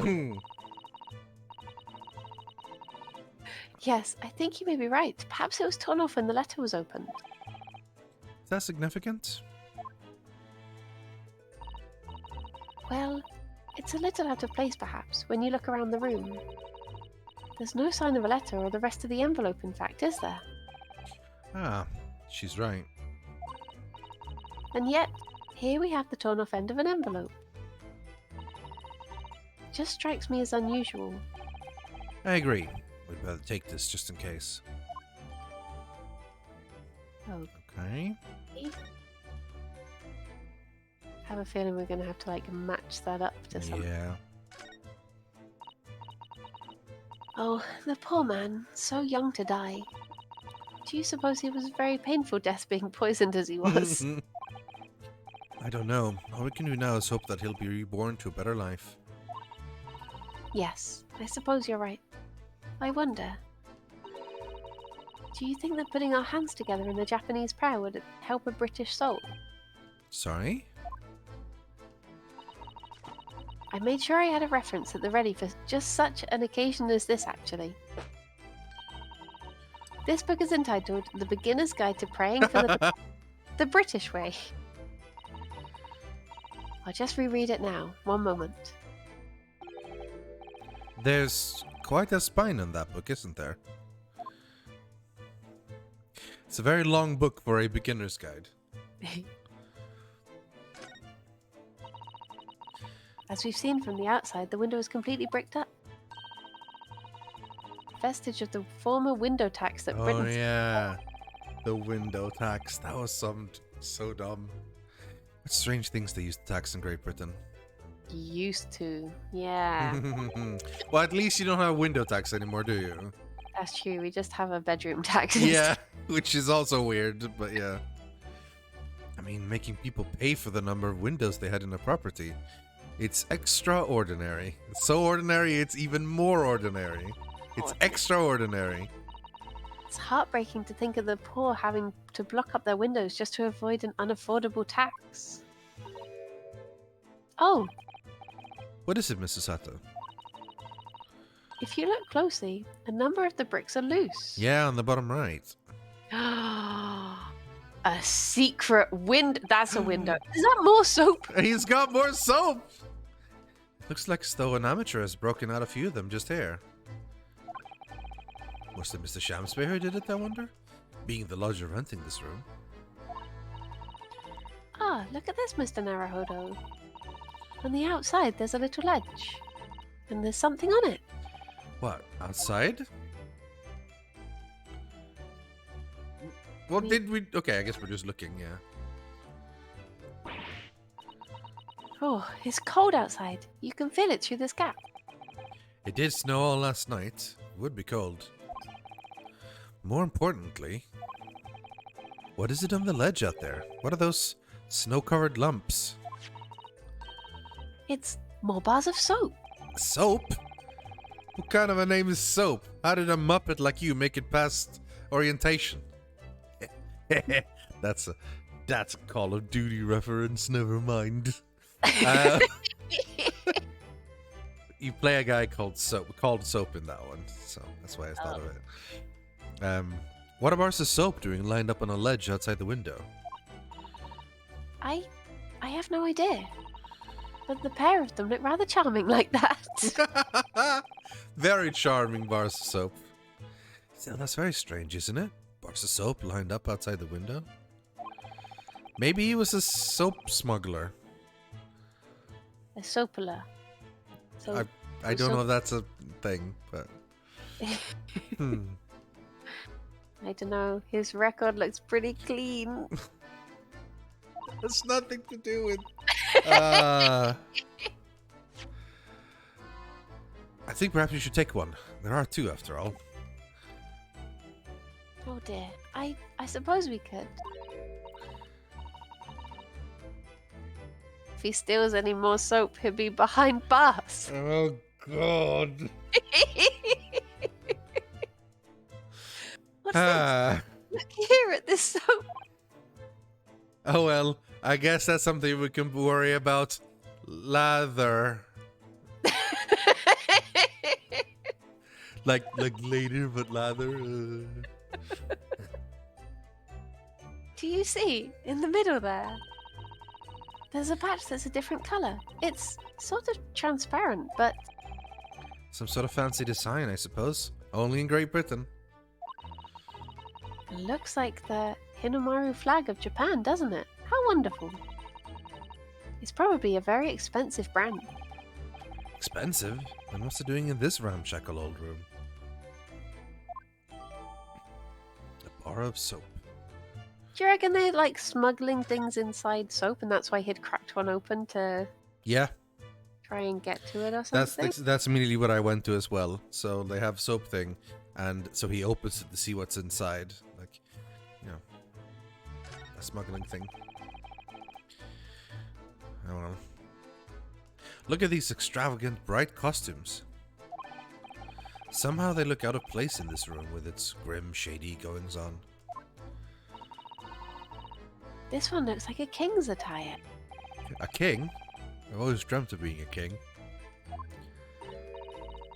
Oh, I think he'd be more suited to a feudal lord. A daimyo? Daimyo, yeah. Actually? With a chonmage top knot? Every Japanese man wishes he had a chonmage. I'm glad you said that because I was like, Chon Mage. Chon Mage? I will Google it. Chon Mage.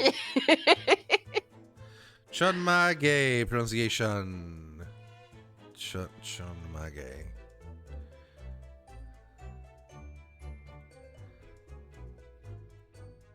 Chonmage. Chonmage. Chonmage. Chonmage. Okay, I was close. I was close. You'd look wonderful with one, and you already have the swords. Can you imagine what would happen if I walked around the streets of London with a chonmage and a sword? Probably be thought to be some sort of reenactor or some sort of role player or cosplayer. And here we have another disproportionately large machine. This one looks like a meter of some kind. Oh, it's the electricity one. We have to put in coins. God, it seemed horrible to be... I mean, it's always horrible to be poor, but man...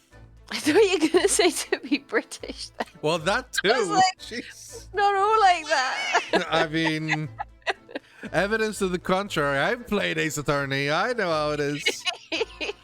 Thank you, Shingo, for subscribing. This is a gas meter. Yeah. Oh, it's your voice. This is a gas meter, I think. It seems that in this district, residents pay for gas as they use it with coins. Ah, I see. Yes, now you've pointed it out. I can see that there's a slot just here that looks like it would take a coin. So you mean, if you put a coin in here... That's right. That will buy you about 2 hours of gas for lights and heating. So, if you were a poor person with no money, you have to sleep in the freezing cold? Yep. Yes, or if you're a scatterbrain with no change because you forgot to exchange your money at the bank. Thank goodness there's no meter in our office. I used to hate the walk up the road when the meter was getting low because we had the card that you'd have to put money on. And you'd just be sat there cold, just like... Wait, hold on a minute. More cold. What do you mean the meter? Did you have one of these? A gas meter with coins? Or Not card? in this house, but where we lived before living here, we had... You had like a card and you had to walk to a shop to put money onto it. What? Yeah. And it'd be, if ever things went off and then you'd be like, oh, there's no money, we have to go and put some more. Wow. And you had to like walk up the road and be like, oh. And just in the cold and like, fill up the card, please, you know. You walk home in the cold, you put it in and please, and you wait and oh, finally the heat comes. Man, that's some early 18th century stuff there you're talking about, Briony. I've lived in like 2 places that had it. So, one of them, I think, so had weird. a card with a stick, like a little stick. We just get bills over here. You know, even when I was a kid, we'd like, all right, well, you know, you have your meters and all that stuff, but you know, you just get billed for it, and then every now and then some dude comes around to check the numbers and goes like, oh, yeah, all right, bye, and then leaves. Pretty much. Looks like you're having a good snoop around, eh? Who is this? It was him. Inspector Tobias. He's got quite Yeah, he really does. Thank you, Shingo, for gifting a bunch of subs. That's very kind of you. Gives Tobias Gregson a little bit of a special entrance as well. I appreciate it. Thank you very much. Inspector Gregson, back so soon? After I threw that little Japanese fella in the clink, I went and reported this to the investigation division. In 5 minutes' time, this place will be cordoned off by the yard. Thank goodness we stole what we needed early. Yeah. We stole the teacups. We stole the soaps. The envelope. Good luck finding any evidence. Hey, we took them. Oh, I see. Well, we'd better be leaving then. Oh, Mr. Natsume must be feeling very low being back in a cell again so soon. I'm sure. We Wait. should probably go and... He's not dead. What's wrong, Mr. Naruto? Kaya! That sounded like she was going to do a take... Oh. Yeah, a takedown. Okay. Who wants to voice this guy? Do you want to voice him? I'm trying to think. It's going to be, I used to think, very flamboyant, very theatrical, very dramatic. It's up Very, to... very. I think you could do it well, I think. Okay. Out, out, brief candle. Life's but a walking shadow, a poor player. That struts and frets his hour upon the stage, and then is heard no more. He did say the body was still warm, to be fair. Yeah, yeah, it's true. Very, It's very warm. Now, how soundeth the next part? Or, in other words, line! It is a tale told by an idiot full of sound and fury, signifying nothing. Indeed, oh happy day! What?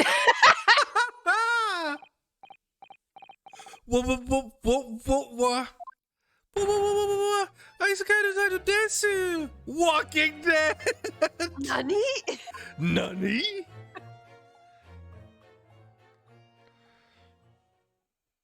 he dead now?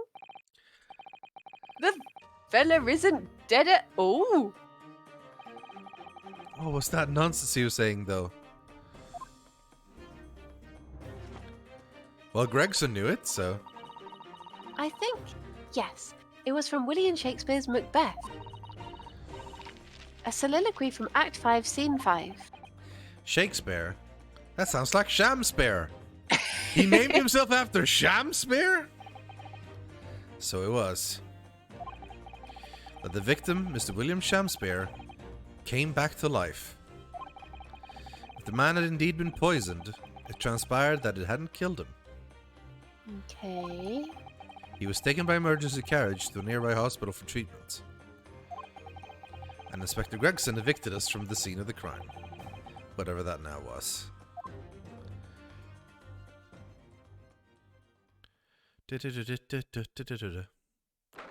Okay, who the hell is that guy? That is a hell of an outfit. 21st February, Briar Road.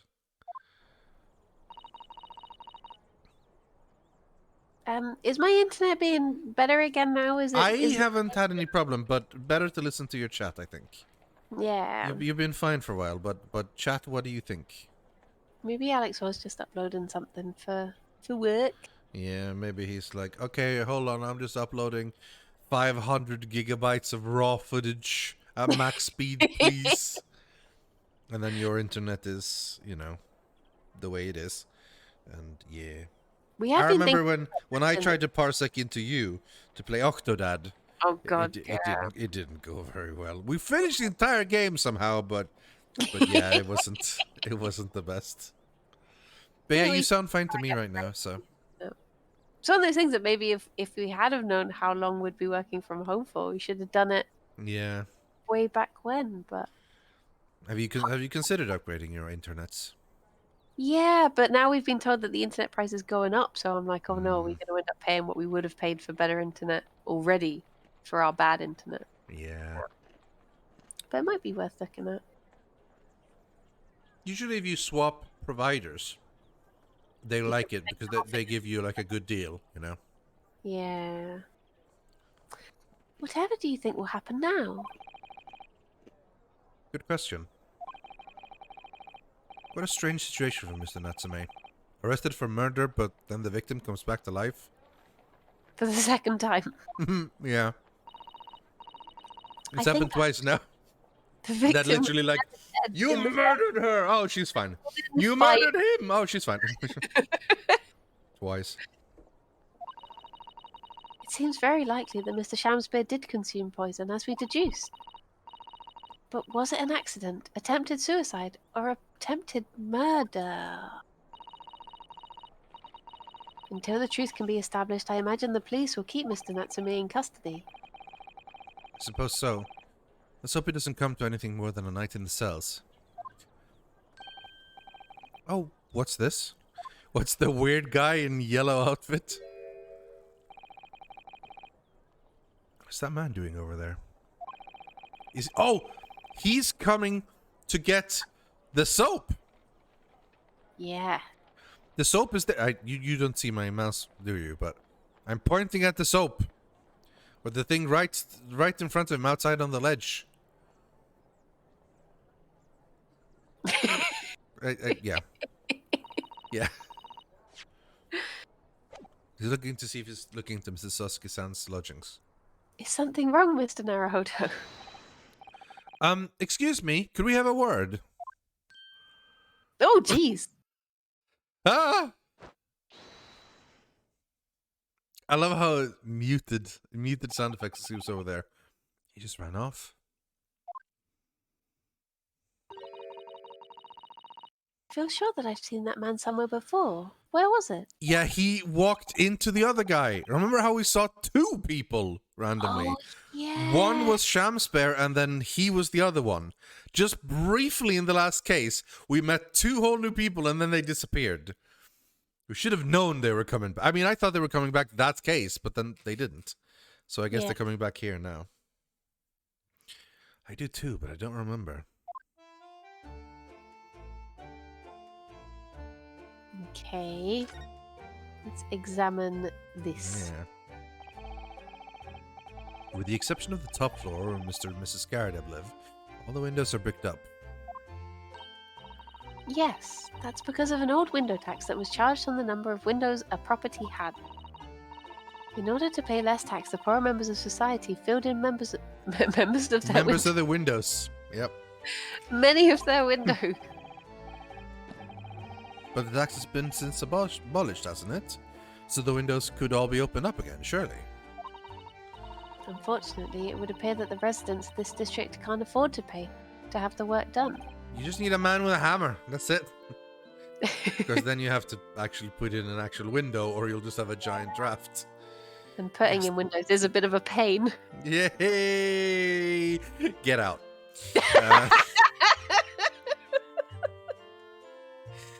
Yes, that is a sad state of affairs.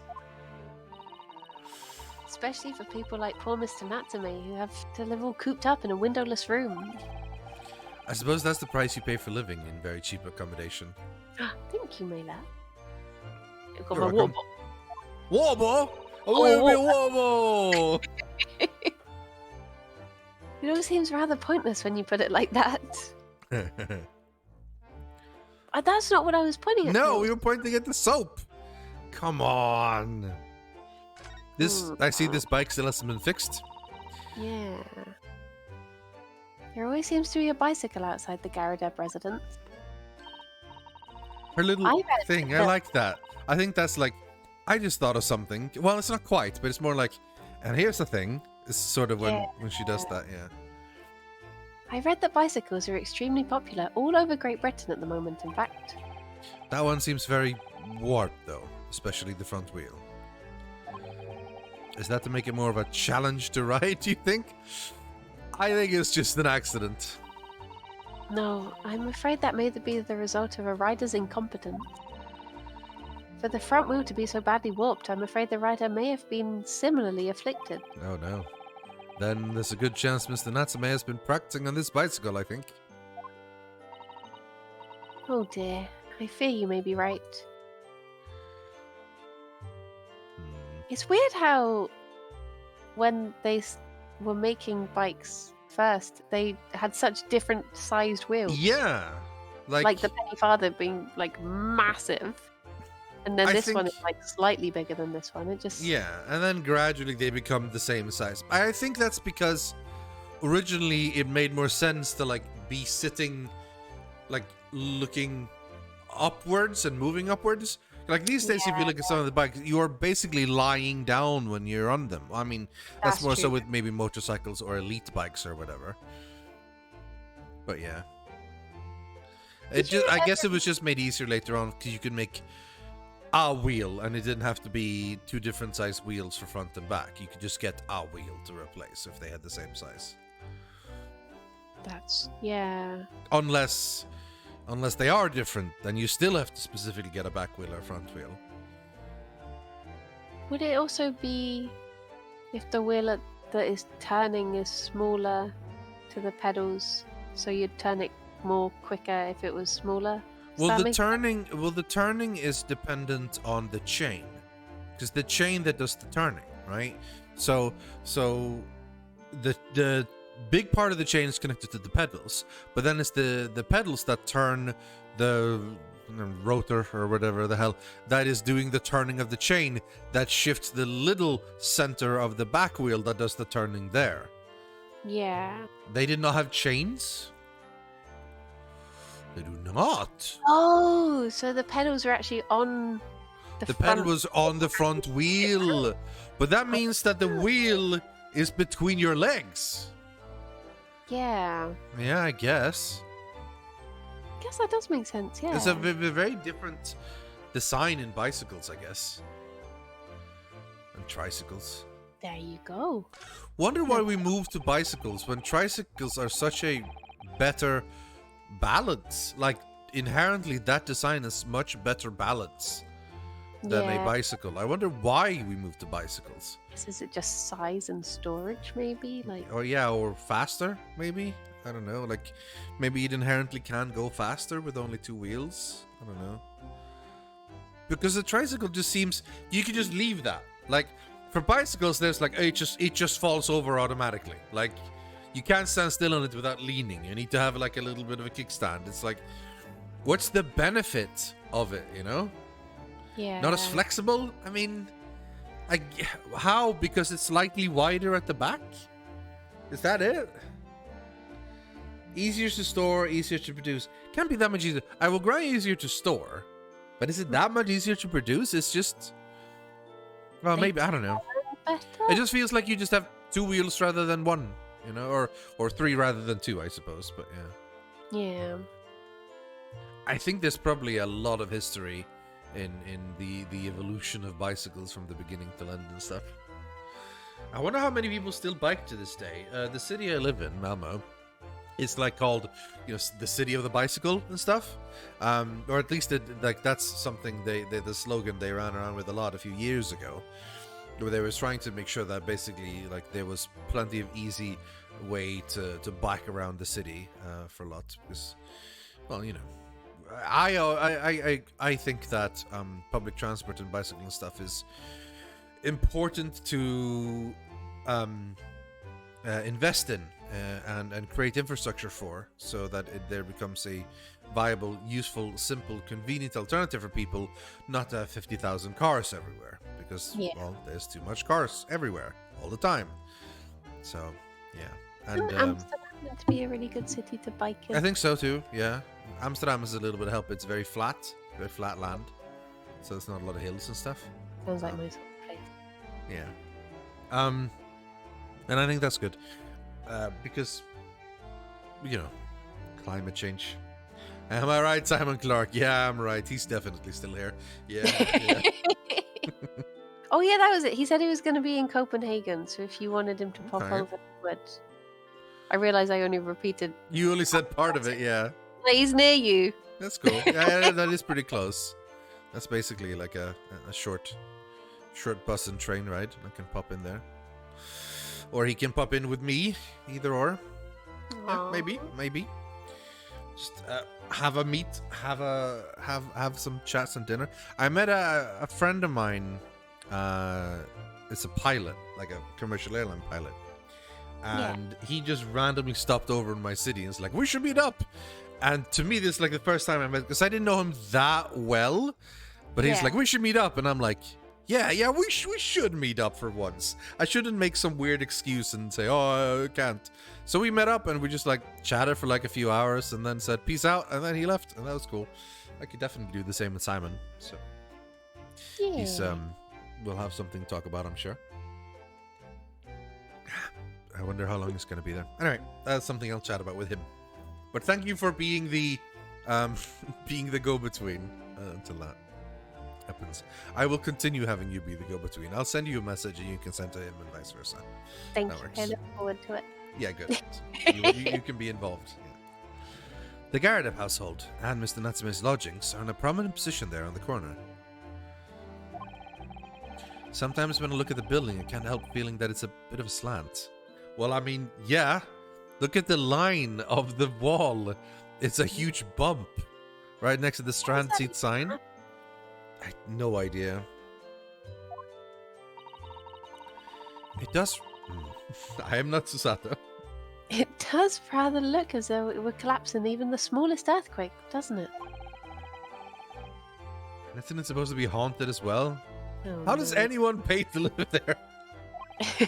How does anyone pay to live in London? Yeah, that too. I think I might have a hunch as to why Saseki-san is such a hunchback. Okay. Right. So... Still can't go on the soap. No. I think we're going to the right, probably. No. Hello! Why has somebody built a snowman on some sort of pedestal, do you think? That's not a pedestal, Mr. Naruhodo. That's part of the snowman's body. Really? But it already has a perfectly good body. Well, it's true that British snowmen are usually made with 2 balls of snow. Perhaps this is a foreigner. It's probably Sasuke who did it. And now we're looking at him as if he's strange. Poor man. I know how it feels. Oh. I know exactly how that snowman feels. If anything, it's Japanese and British 2-ball snowmen that are the strange ones, isn't it? Well, After all, I real... always made 3-ball snowmen when I was a kid. It was like legs, torso, head, you know? I think I've only ever made 1 snowman in my life. I Oh can't yeah? remember. And How how many? many balls did he have? I think he might have had 3. Okay. Yeah. We gave him an emo fringe with twigs. And then Fantastic. posed with him. I think I still have The a classic, photo. the classic thing we have, you know, you put like small rocks or whatever to serve as like buttons on his coat, and, you know, and a carrot for a nose, and like eyes, mouth. Yeah. His bottom part was not decorated at all, though. I wonder why you don't give him like legs or shoes or something. Yeah. I think most of our snowmen was either bald or we found a hat and put on them. I We say put up- most, that's if I've done a ton, but I've done a couple at least, so. Yeah. After all, oh, actually, I just remembered now. So we Yeah? made this emo snowman and we put him in a hoodie, and then we went to the shop to get something. This was me and one of my old friends, and we came back and someone had pushed him over, and we were really sad. No! So he did have quite an emo life. Yeah, he got pushed over. Did someone take his hoodie as well? No, I Or think was we it- took that back before. Okay, I think yeah. it was cold. That's We good. took It was not the best of plans. I No, think- maybe not. Bless him. After all, real people do have 3 sections: head, torso, and legs. Do you ever think that perhaps you think about things too much? Yes. All the time. What are we supposed to investigate? There was a little That's just the something sky. here. I think that's just the sky. London's blanketed in fog again today, and the sky is covered in cold. If you look carefully in the distance, you can just make out the Crystal Tower being built. Oh, You know, the that crystal- raid in Final Fantasy XIV. The centerpiece of the great exhibition that's to open in 6 months' time. Everyone's talking about the Great Exhibition of London at the moment, it seems. Well, it's to be the largest event of its kind anywhere in the world, with technology and scientists from all over. I can't wait for it myself. Do you think visiting students from the Far East like us will be granted entry? The last Great Exhibition was held in London, had more than 6 million visitors. Oh, damn. And this time the British are determined to make it an even bigger success to outdo the Paris Exposition. I see. That's an incredible number of people. And with so many people expected to attend, we should easily be able to slip in unnoticed. Just sneak in. There's always the honest approach of buying tickets at the main entrance, Mr. Naruhodo. What do you think, I'm made of money? What are we supposed... Are we not supposed to investigate anything more? Maybe not. Maybe we're just moving away then. Is there anything else here? No, I don't think so. I just don't get why I can't see the soap. Yeah! Let us check the soap. I thought that was like a definite thing. Because we were literally all about the soap during the interior investigation. I guess. Alright, I suppose we're moving over to Mr. Garadeb now.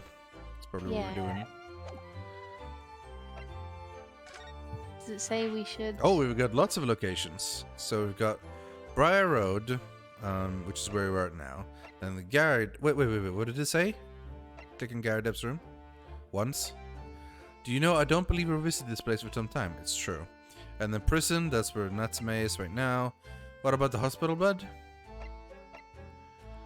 Poor Miss Green seems very tired. I think we should leave her to be for a while. Yeah, she seems quite sad. Oh, what else was there? Oh, the home. Our new office. Yeah. Go, Beb. Go, Beb. And the suite. Okay. Our new office. I wonder what exciting adventures await us. Well, I guess it's Garadeb or prison. The suite on the top floor where Mr. Garadeb lives with his wife/maid. His maid wife. Who's in prison now?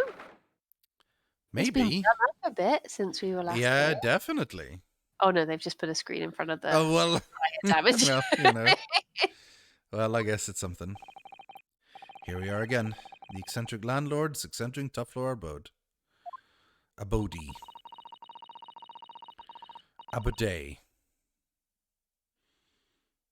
We're here because Mr. Garadeb's the only one who discovered the incident this morning. Don't forget. There he is, Mr. Moonface.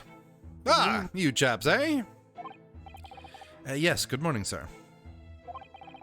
Thank you for your cooperation in court yesterday. That was yesterday. It's crazy. It was quite a trial. As much for Mr. Garadeb as anyone, really. Came straight back here after that. Straight back here. He briefly became Australian. Came straight back here after all that business at the Bailey yesterday. How are the floorboards strong enough to hold a cannon? I don't know. They're reinforced floorboards. Didn't expect to wake up to more bally nonsense this morning. I wonder if you wouldn't mind telling us exactly what happened, Mr. Garadeb. Yes. I suppose you'd like to know all about that dead loss of an actor, chap. Dead loss is something they've used a couple of times, as if that's a term. Like, obviously I can get the context and stuff, but I've never heard something referred to specifically as dead loss. A dead loss of an actor, chap, in the ground floor room. Those were exactly Inspector Gregson's words, weren't they? Oh! Ah, it's gotta stand up. I guess he doesn't have to hide signs of his wife's beating. Yeah. Now he's sorted. It must have been a real shock for you this morning. I hear that you discovered what happened. Ah, well, that hopeless actor chap rises at 5 o'clock sharp every morning without fail. But at 5:30 this morning, he still hadn't lit the gas. So I went down and knocked on his door, but no bally answer. And that's when you broke into his room by kicking down the door. Well, I called on that rum-looking Japanese chap to do the grunt work, of course. Rum. Yeah. Wasn't it a little premature to kick the door down? The man could have just overslept by half an hour. That's very true, Mr. Naruhodo. If 30 minutes oversleeping warranted such behavior, I'd have to kick your door down every morning. Well, you know, better to be safe than sorry and all that. Is it just me, or is he avoiding our gaze now all of a sudden? And also dripping sweat as if he was a waterfall. Yeah. Except that it was a sorry situation indeed that you found on the far side of the door. Okay. The victim's name is Mr. Shamspear, I believe. Is that right? Yes, William Shamspear. Took the ground floor room 3 months ago now. And how do you describe him? In a word, destitute. Destitute?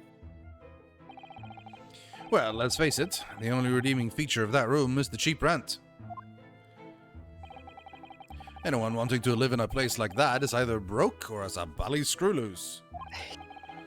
So hard to choose which category Sasaki-san would fall into. Why not both? Yeah. Mr. Naruhodo, that's a little rude. He was doing research as well. Research? Into what? Shakespeare, of course. Shakespeare. Read a few plays of the old bard myself, you know? Romeo and Hamlet and all that. Yes, the classic one. Yes. To be or not to be a Capulet. William Shakespeare is England's most highly regarded classical playwright and author. He's known as Sao in Japanese, as you know, and many of his works have already been translated. Sao? It seems incredible that Shakespeare was shortened to Sao, though. Someone was too heavy-handed there. There's a lot of costumes in the victim's room, actually, weren't there? Of course, Mr. Natsume is a scholar of English literature as well. I imagine he and Mr. Shamspear would have had much in common. Shakespeare interpretation disagreement leads to shocking murder. Let's hope it's not that. Mr. Naruhodo, really? How rude. Well, okay. when it's the parentheses blue text, is that... I always thought that was kind of thinking, you know? Muttering to yourself. But muttering at the very most. But sometimes Susato just hears all the time, you know? After Mr. Natsume's trial yesterday, you came straight back here, I believe, didn't you? Did you notice anything strange between then and this morning? Well, now, it must have been about 6 in the evening by the time I got home. Snow was coming down rather heavily, as I remember, and it was completely dark already. Just looked across and little Jerry is just sat up on the chest on his own. Oh. He never sits up What? there. How do the bunnies deal with the cat? Or are they never anywhere near each other? They're never near each other. Okay. He has the upstairs and they have the downstairs. Okay. Would it not work at all? Would they probably just be angry or afraid or something? Yeah. Yeah. I think literally like last night he was I was trying to get them to bed and I was calling their names and he was sat outside the hallway door because he obviously thought I was calling him. Every time I was like, Jerry, Fifi, I would just hear meow, meow. I'm here. Jeez, that's not usually what you call me, but fine, I'm here. You know. I was like, I'm not calling you in. I think he was just like sat outside the door like, I'm trying, but I can't. You've locked it. Poor Tabs. That failed actor chap was out at the time. Mr. Gardeb noticed there was no light from his room or something, I suppose. Couldn't summon the energy for anything much, so I just sat in front of the fire up here. It was after 8 before Shamspear got back. And the chap was up until past 1 in the morning, I'll have you know. Who'd be up that late, am I right? Suppose he made his end some time after that. I was asleep by then, so I'm rather in the dark here. There, even. Well, thank you. That was very illuminating.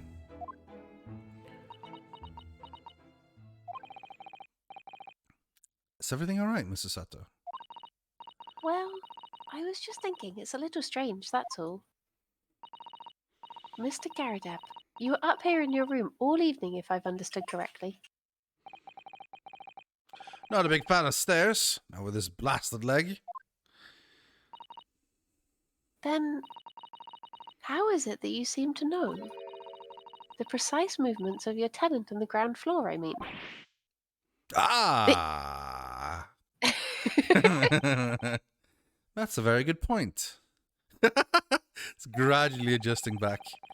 I can't imagine that you could hear noises from the ground floor all the way up here. Does this old man like to spy on his tenants? Is that it? I say, I know what you're thinking, and it's a bally outrage. I'm ex-military, don't you know? Oh, we know. Oh, you told us.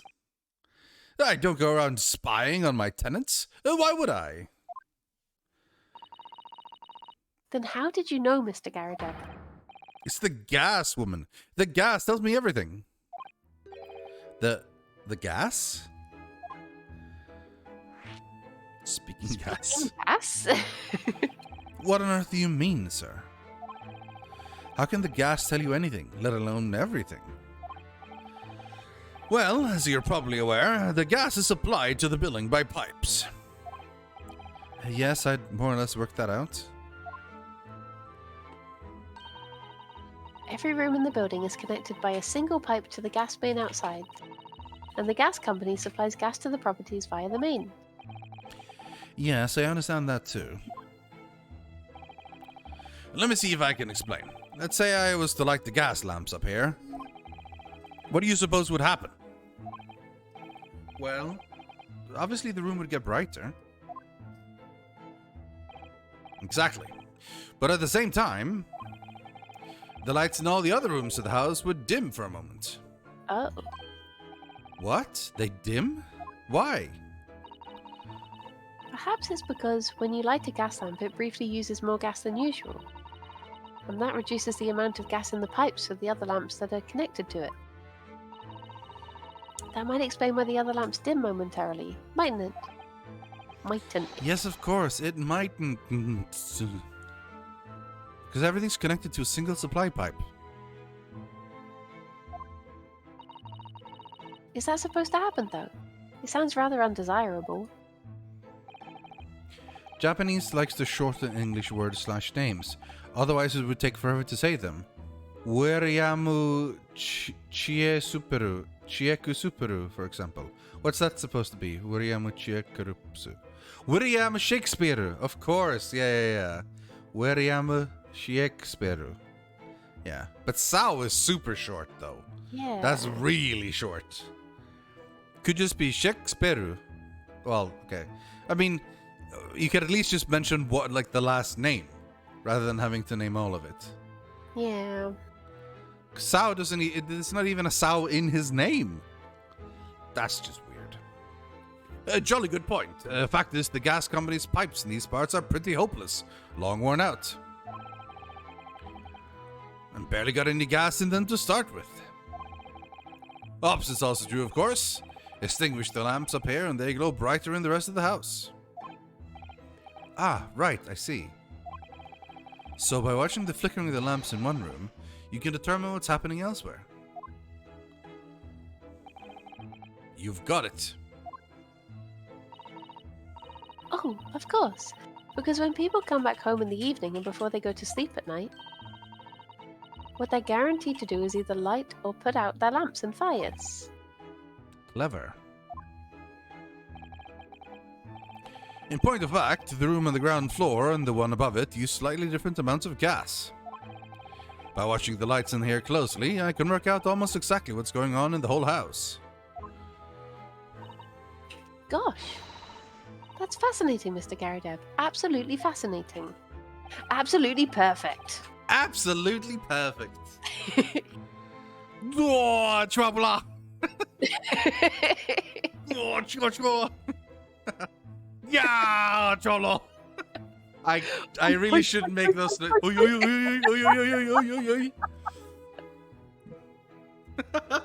Lagan matatag! Nomelin.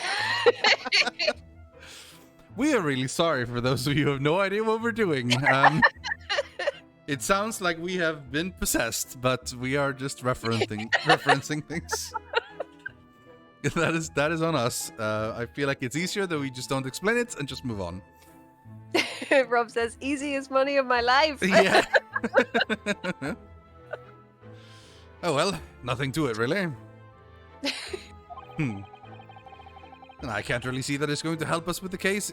And I can't really see that it's going to help us with the case either. What I'd like to know is why Mr. Garrett was so interested in what his tenants are up to in the first place. I feel like there's more to it than idle curiosity. Well, we've done as much investigating here as we can, I think. Perhaps we ought to go to the prison and speak with Mr. Natsume again. Okay. Are you ready to do the voice? Oh god, I have to be. A good idea. Alright, we're leaving. I guess we could examine around the room, but I think Runuska said it was nothing here, so... Yeah.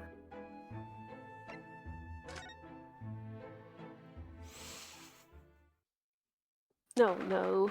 Oh no, he's gonna be so upset. 21st February, local prison, cell 9.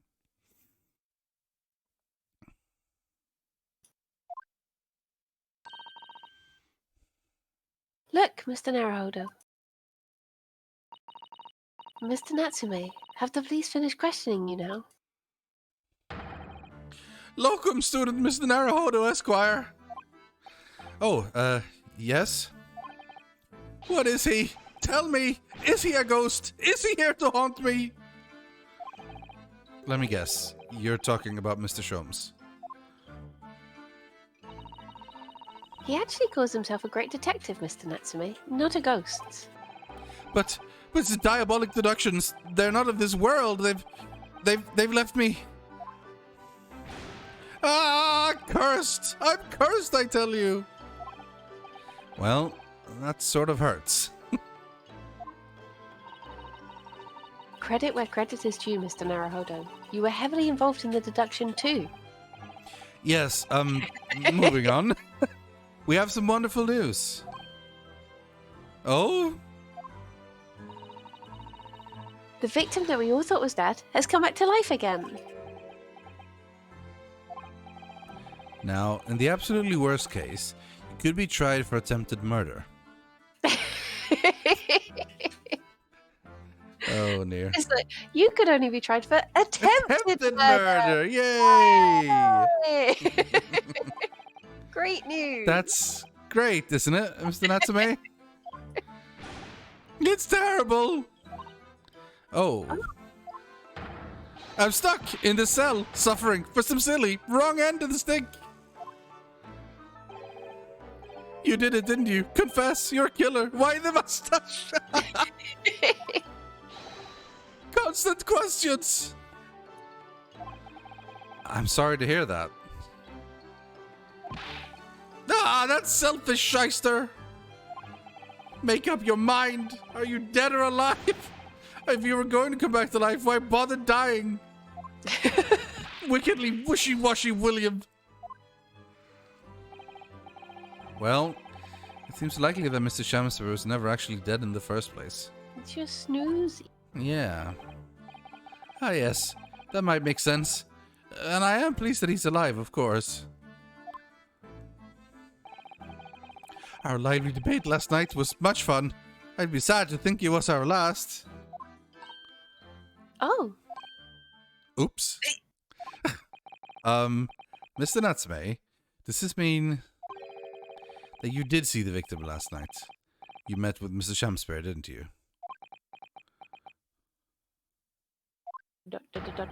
I'm not saying another word. I demand to have a lawyer present. I am a lawyer present. Who do you think I am? Please, Mr. Natsume, we need to hear your side of the story.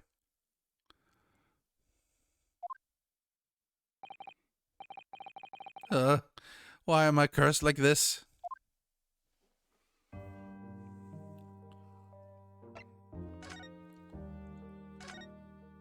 happened? What happened? Can you tell us exactly what happened last night then, Mr. Natsume? There's nothing to tell. But, Mr. Naruhodo Esquire, I'm eternally grateful to you for helping me with that accursed case yesterday. The case that saw poor Miss Green hospitalized after she ended up with a knife in her back. It's hard to believe that was only yesterday. It is hard to believe. After the trial was over, I trudged my weary way back to my lowly lodgings. And that evening at past 9, it must have been, I visited Mr. Shamspeare. So, you did go to the victim's room then? As we feared. I didn't do anything wrong. I'd never been to his room before. It was the first time. Then, what made you decide to go? I bumped into him when I arrived back at the house. We got chatting and it developed into a discussion. But he had to go out, so I bade him farewell. That ties in with what Mr. Garrett said, that the victim went out and came back after 8. We met again later that evening, at around 9 or just after, when I took him some nice tea I'd brewed as a gift. Poisonous tea? Poisonous tea? So it was you who brought the tea that had clearly been drunk at the scene then? And I suppose you were discussing the works of Shakespeare, were you? Yes, that's right. That's exactly right. Romeo and Juliet, who was the stronger? What? Who did in a fight, Romeo or Juliet? Okay. It was a delightful debate. I'm sure. Such a stimulating subject, Shakespeare. And the debate became very heated, so you slipped poison into Mr. Shamspeare's tea? I too always carry poison around in case I start losing an argument. Me too. It's the safest way, honestly. No, never, not at all. Team Juliet won, that was me. And when I left this room, the flamboyant fellow was fighting fit, I swear it, categorically. Cursed existence. Tell us about your cursed existence. So your existence is cursed, is it? Yeah. Mitsunatsume, you often say the same things about yourself, I've noticed. That you have a cursed existence. I just realized, Yeah? despite the fact that all 3 of them are Japanese, he's still calling him Mr. Natsume instead of San, or Yeah, I wonder if that is... because they're in that location or something. Yeah, because sometimes otherwise what you often find is that when they're just the 2 of them talking together, they say san and stuff. Or when they're out in public, they say mister. But now they're saying, yeah, speaking English generally. I gotta go BRB like a minute. So. Oh, I might go wee wee then. Okay, good timing. All right, burp burp. BRB, everyone. BRB.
Hello? I realized I was muted and I was like, they will just think I'm just still gone. They were both like 14. They were. I'm trying to think. So, what is the story? Juliet is poisoned, but momentarily in a sleep. And then. No, wait. Or is it the other way around? Who takes the sleeping thing? Juliet. And then Well, Romeo. Juliet takes thing to appear as if she's dead, so that she could be smuggled out or whatever. Yeah. Then Romeo comes there and says like, "Oh no, she's dead," and like he then takes the same, like he then stabs himself or something, and just about as Juliet is waking up, and he goes like, and then Juliet goes no, and then she also stabs herself. So They're really very dumb. One? What was that, sorry? Who would you say was the stronger one of the two? The stronger one of the two? I mean, I don't know. They're both pretty weak and dumb, honestly. Yeah. It's weird thinking how young they're gonna be. Well, I don't know. Like, the whole... listening to Sense and Sensibility at the moment. Yeah. And there's a guy who is 35 years old. Yeah. And he falls in love with this 17-year-old. And they're Yeah. like, oh my gosh, what a perfect marriage. You should go for him. And I'm like, is it? Not sure, really, that's that perfect. Yeah. It's just like, it's, I guess back in those days. Then again, they're all marrying their cousins constantly as well in Jane Austen books. So listen, the thing is, it was different back then. It was super common for men to be older and women to be younger. You know? And marriage wasn't about love; it was about connections and stuff, wasn't it? Yeah, I mean, a huge part of it was like, you know, politics and stuff. But there was also for love, but often then it was, you know. Yeah. Yeah, even then they fell for like an older gentleman who just swept them off their feet or whatever. But I mean, in the stories, like obviously I don't know how it was in real world. I mean, you wouldn't know that unless you actually were one. But yeah, it's weird. I'm gonna say Juliet. There we go. Juliet? I guess so. I mean, Juliet had the plan. Juliet was probably... I don't know, they were both pretty dumb. They both killed themselves. But at least Juliet knew that Romeo was dead. Romeo just assumed. Yeah. Right? But that's more or less strong and more smart. And both of them weren't so smart. Well, I mean, I don't know. It doesn't matter, I guess. They have a cursed existence. I'm sure I've mentioned this to you before, but I've been here in Great Britain for a year now, and in that time I've learned that it's no place for me. Oh. It can be very trying to live in a foreign land and adapt to the ways of another culture. There are foreigners everywhere I look. Well, yeah, of course. Because you're the foreigner. And they all stare at me. They all laugh. I have been met by a boy. Oh, yeah? Has Mr. Tabs come to say hello? Yeah, well, he's come to say... Meh. Oh, that means hello in his language. That's the impression I get whenever I go out. It makes me scared to leave my room. Which is why I become a recluse. But even in my room, I find no respite from my fears. I've moved it more times than I can remember. And then 1 week ago, I moved into Briar Road. But why? I mean, why did you choose that place? It doesn't seem very comfortable. Also, how hard was it to move all his books? Remember how many books he had? That must have been hard to bring with. So many... Do you want to come up here, or are you staying down there? You just gonna mip at me? Want to say hello to Rythian? Hello, Mr. Tabs. What do you want to say? What do you want to say? He's gone shy. No, that's fair enough. It is the first time we've met, you know. So. That's true, that's true. Because the rent is cheap. I have so little money, it spoke to me.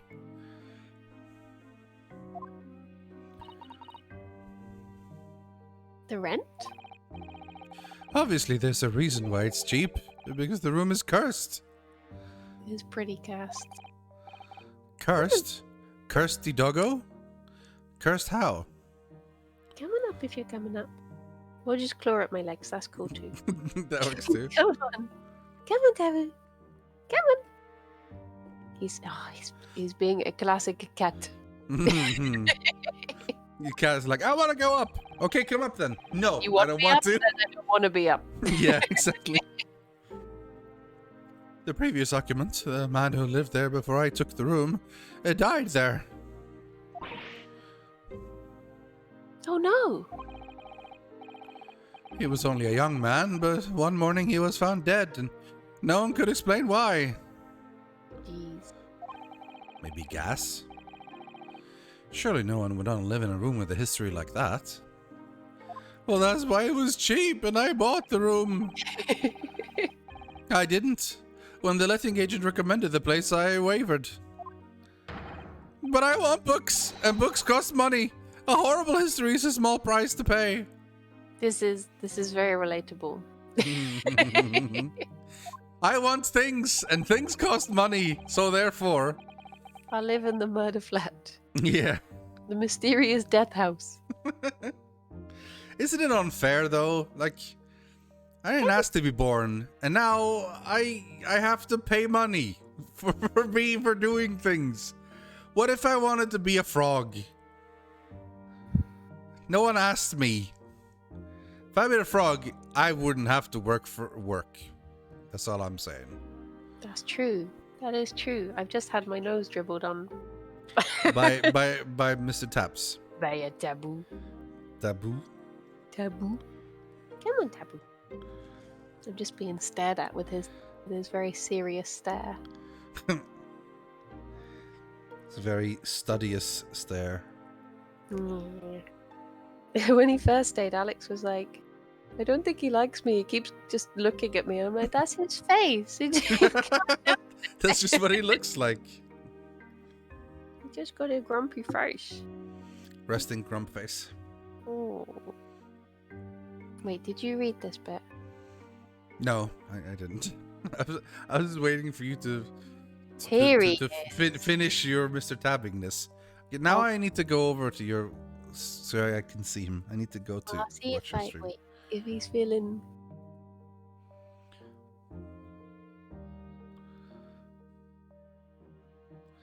Mr. Tabs? There he is. Hello, Mr. Tabs. Taboo. Hello, Taboo. My camera keeps on just bouncing back up again.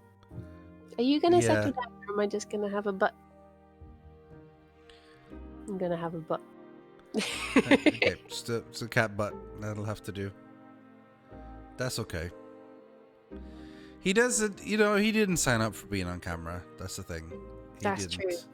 I now have to give 20% of everything I get to Kirsty for... He's got an appearance fee, in yeah. general. So He knows his worth. yeah, absolutely. He's like, I'll come in right near the end, but I'll still get it. I still get it for all the hours. When I realized it could mean I could buy more books, I signed the lease like lightning. Brave or blinkered. Stupid. Brave, but stupid. Blinkered? But after moving in, I soon came to realize what I'd done. I realized how horrible that room's history really was. Gosh, was it really so awful?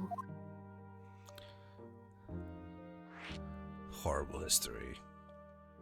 That's a podcast. Or a YouTube series of songs or something.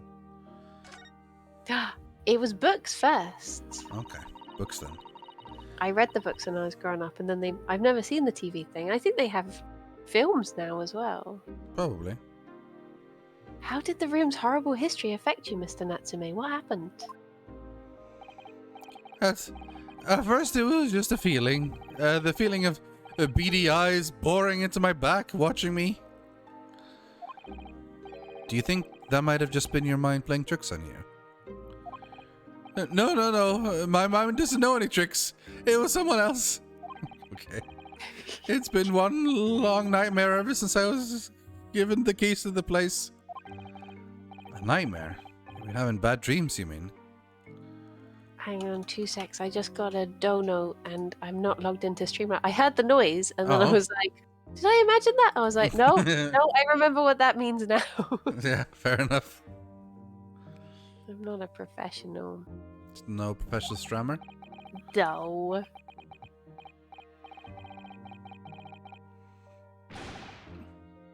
Okay, I am back. All the souls who died in that room lean over me in my sleep and try to strangle me. Have you ever stayed somewhere that you know someone has died? Because the house I grew up in, I think, was too. I grew up in like a new town, so every building was really young. So I was like, it's probably fine. Whereas now I've moved to, like, since moving to Bristol, when everything is like at least 100 years old, you're like, probably they did. Get the feeling you wouldn't be scared of ghosts, like. No, I wouldn't care at all. Because they don't exist. Well, well, it's more the fact that unless I start seeing or hearing ghosts, I wouldn't react, ain't afraid of no ghost. Much like the Busters, yeah. Like, if basically I would be like, as long as ghosts don't mess with me, I won't mess with them. So I wouldn't worry. I just. But I mean, I'm not saying that if there was weird noises in the night and strange things happening, I'm not saying I would be immune to that. Like, no, but you know, I wouldn't let the fact that, oh, you know, someone died in this house stop me from living there. I wouldn't care. Yeah. I would be fine with that. That really is horrible. And now I come to think of it, it happened again last night too. Oh. The very same night that Mr. Shamsbear was writhing in agony from the poison in his body. I was on the verge of being suffocated silently by those miserable spirits in my room. Do you think it's like the lack of gas or too much gas or? So that's why he's like carbon monoxide or gas. Yeah. That's also part that makes you feel or see weird stuff or like have memory issues and things, you know? Yeah. Carbon monoxide poisoning. I just want to quickly show Tabs because he's being smushy. Okay. Let me go check then. I want to see Smushy Tabs. Where is he? There he is. Hello, Tabs. Oh wait, I can't. The camera's too delayed. I can't work out which way it is. There he is. Hello, Tabs. Baby boy. Oh. I'm just driving people over to your stream now. Like, that's where the cat is. Go. I have I have a cookie. Look, cookie. Get a cat. Yeah, I need to get a cat. Cat draws people in. It's true. You simply must move out of that room as soon as possible. Yes, you're right. I know it, and that's why I'm leaving England. I'm already searching for the next room with a history to call home. I think perhaps you should try to avoid accommodation with any kind of history at all. Otherwise, I'm scared that you yourself may become history. Phew, Sato-san knows how to make the man listen. You need a new build. That's what you need. Yeah. Of course. Mr. Lord of the Manor is worried about the curse on my room as well. You mean Mr. Garadub? Yes. He knows that if people keep dying there, he'll never be able to rent it out again. I mean, well, that's true. There'll always be someone to go in. Yeah. I, for one, wouldn't go near the place. Ah, perhaps. That may explain why the landlord pays so much attention to the gas lamps in his tenants' movements. Oh. You mean because he's worried about their well-being? He does seem to have an unusually keen interest in the amount of gas in the pipes. There must be a reason why he keeps such close tabs on the occupants of his let rooms. Tabs? He's talking about you. He's keeping tabs. You spying on people? Oh my god. Spy cat. What do you mean you pay so much attention to the gas lamps? Oh dear, no, it's nothing to do with you, Mr. Natsume. Please, forget I said anything. Oh, now you're talking about me behind my back as well. What's important is that Mr. Shamspear isn't in fact dead at all. Yes. Once he's come around and he's able to tell us what happened, we'll be able to get you released. But we're going to have the trial first. Yes, we're gonna trial first so that we get a Let's see gameplay if out we're of this. right at the end. Van Seeks is gonna claim that you're a horrible murderer, yes, and then we're gonna have to deal with him. Yes, please. Oh, I do hope you're right. Excuse me. Yeah, Oh, I thought it'd be Gregson. Inspector Gregson. I couldn't help overhearing what you just said. And on that note, I have some good news and some bad news. Oh, Which do you want first? bad news first. Yep. Wasn't Ira saying that the answer to that question says a lot about who you are as a person? Yeah.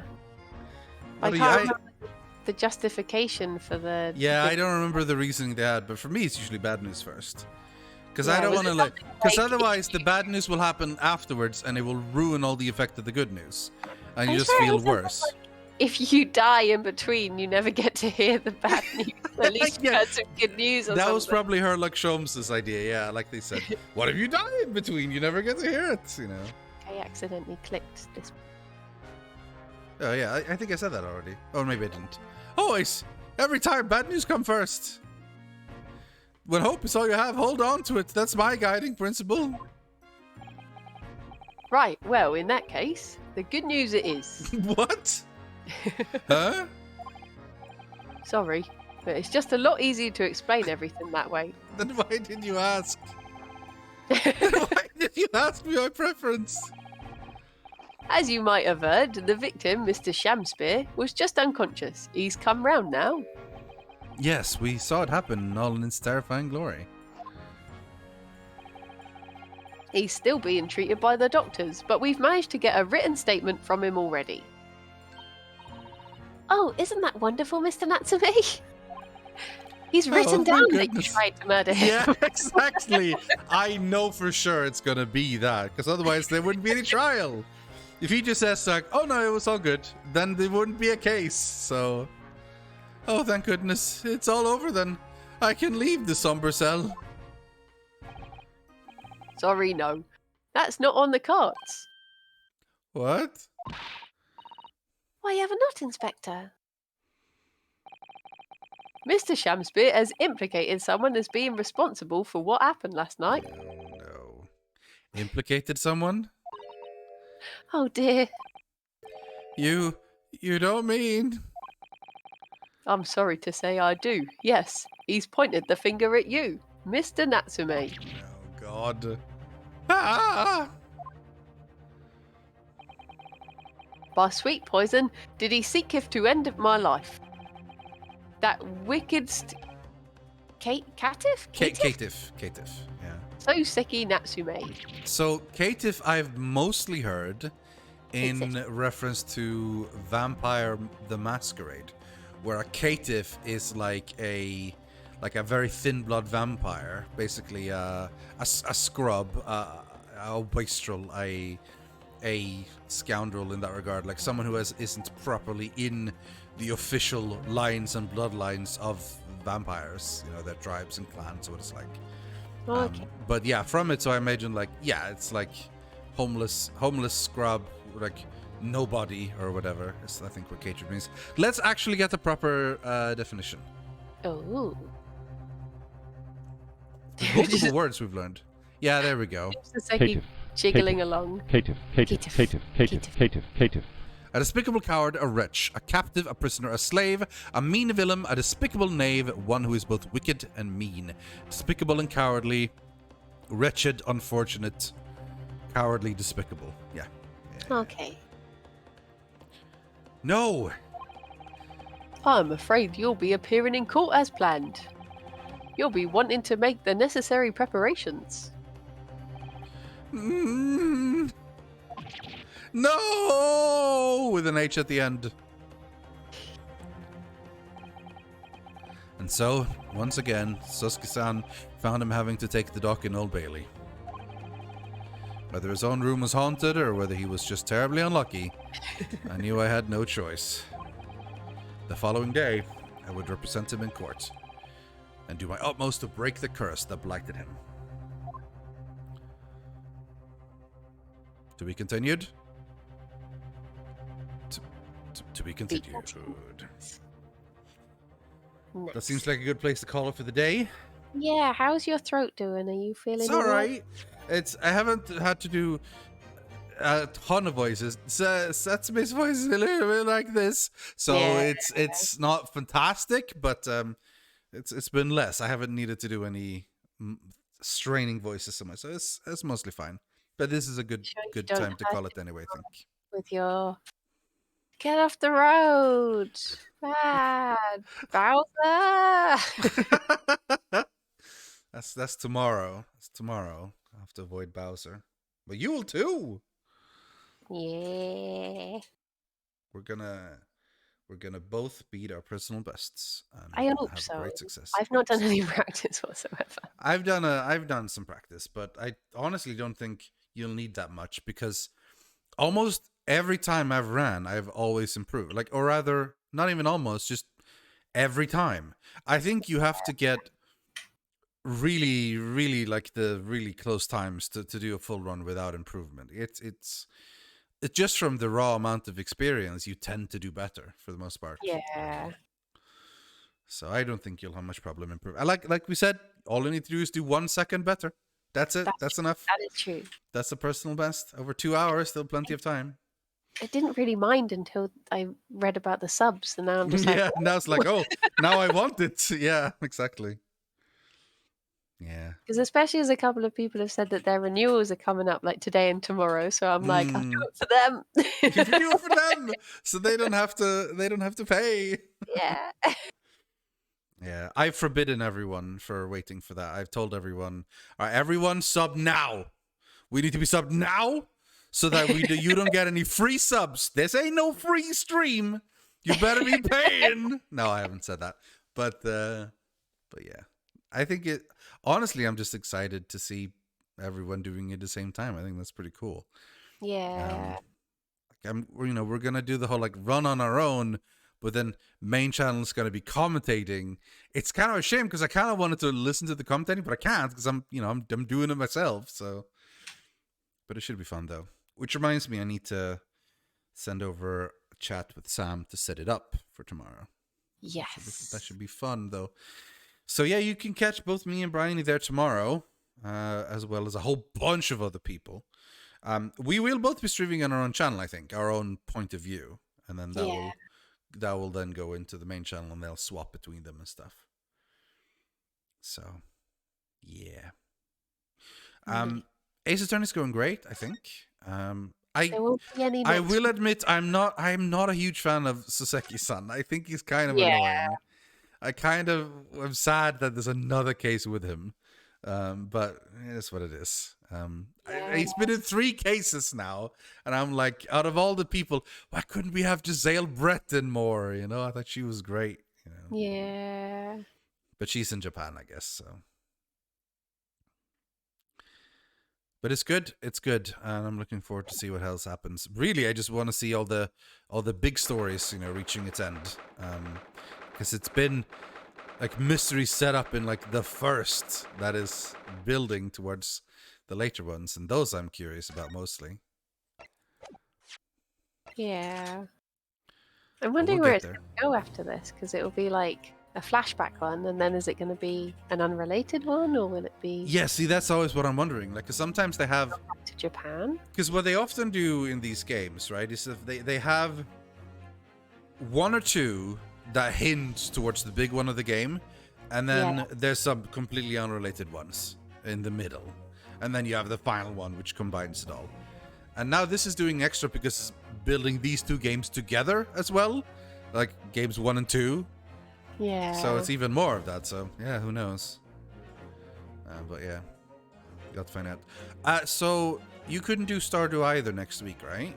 No, I'm having a week off next week because well, as long as my lateral flow is negative on the day that I travel, I will be Yeah. finally going home to see my family. Hooray! So no Ace Attorney next week either then, okay? no. Okay, that's fair.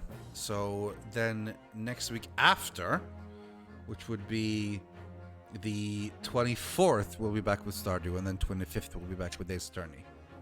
Yes. Okay. So next week it'll be solo Rythian for a bunch, unless I do something with someone else, I think. And then all the top tier Briony content will be back the week after. That's the plan. I hope you have a fantastic week off, and I hope you have a great time meeting your family.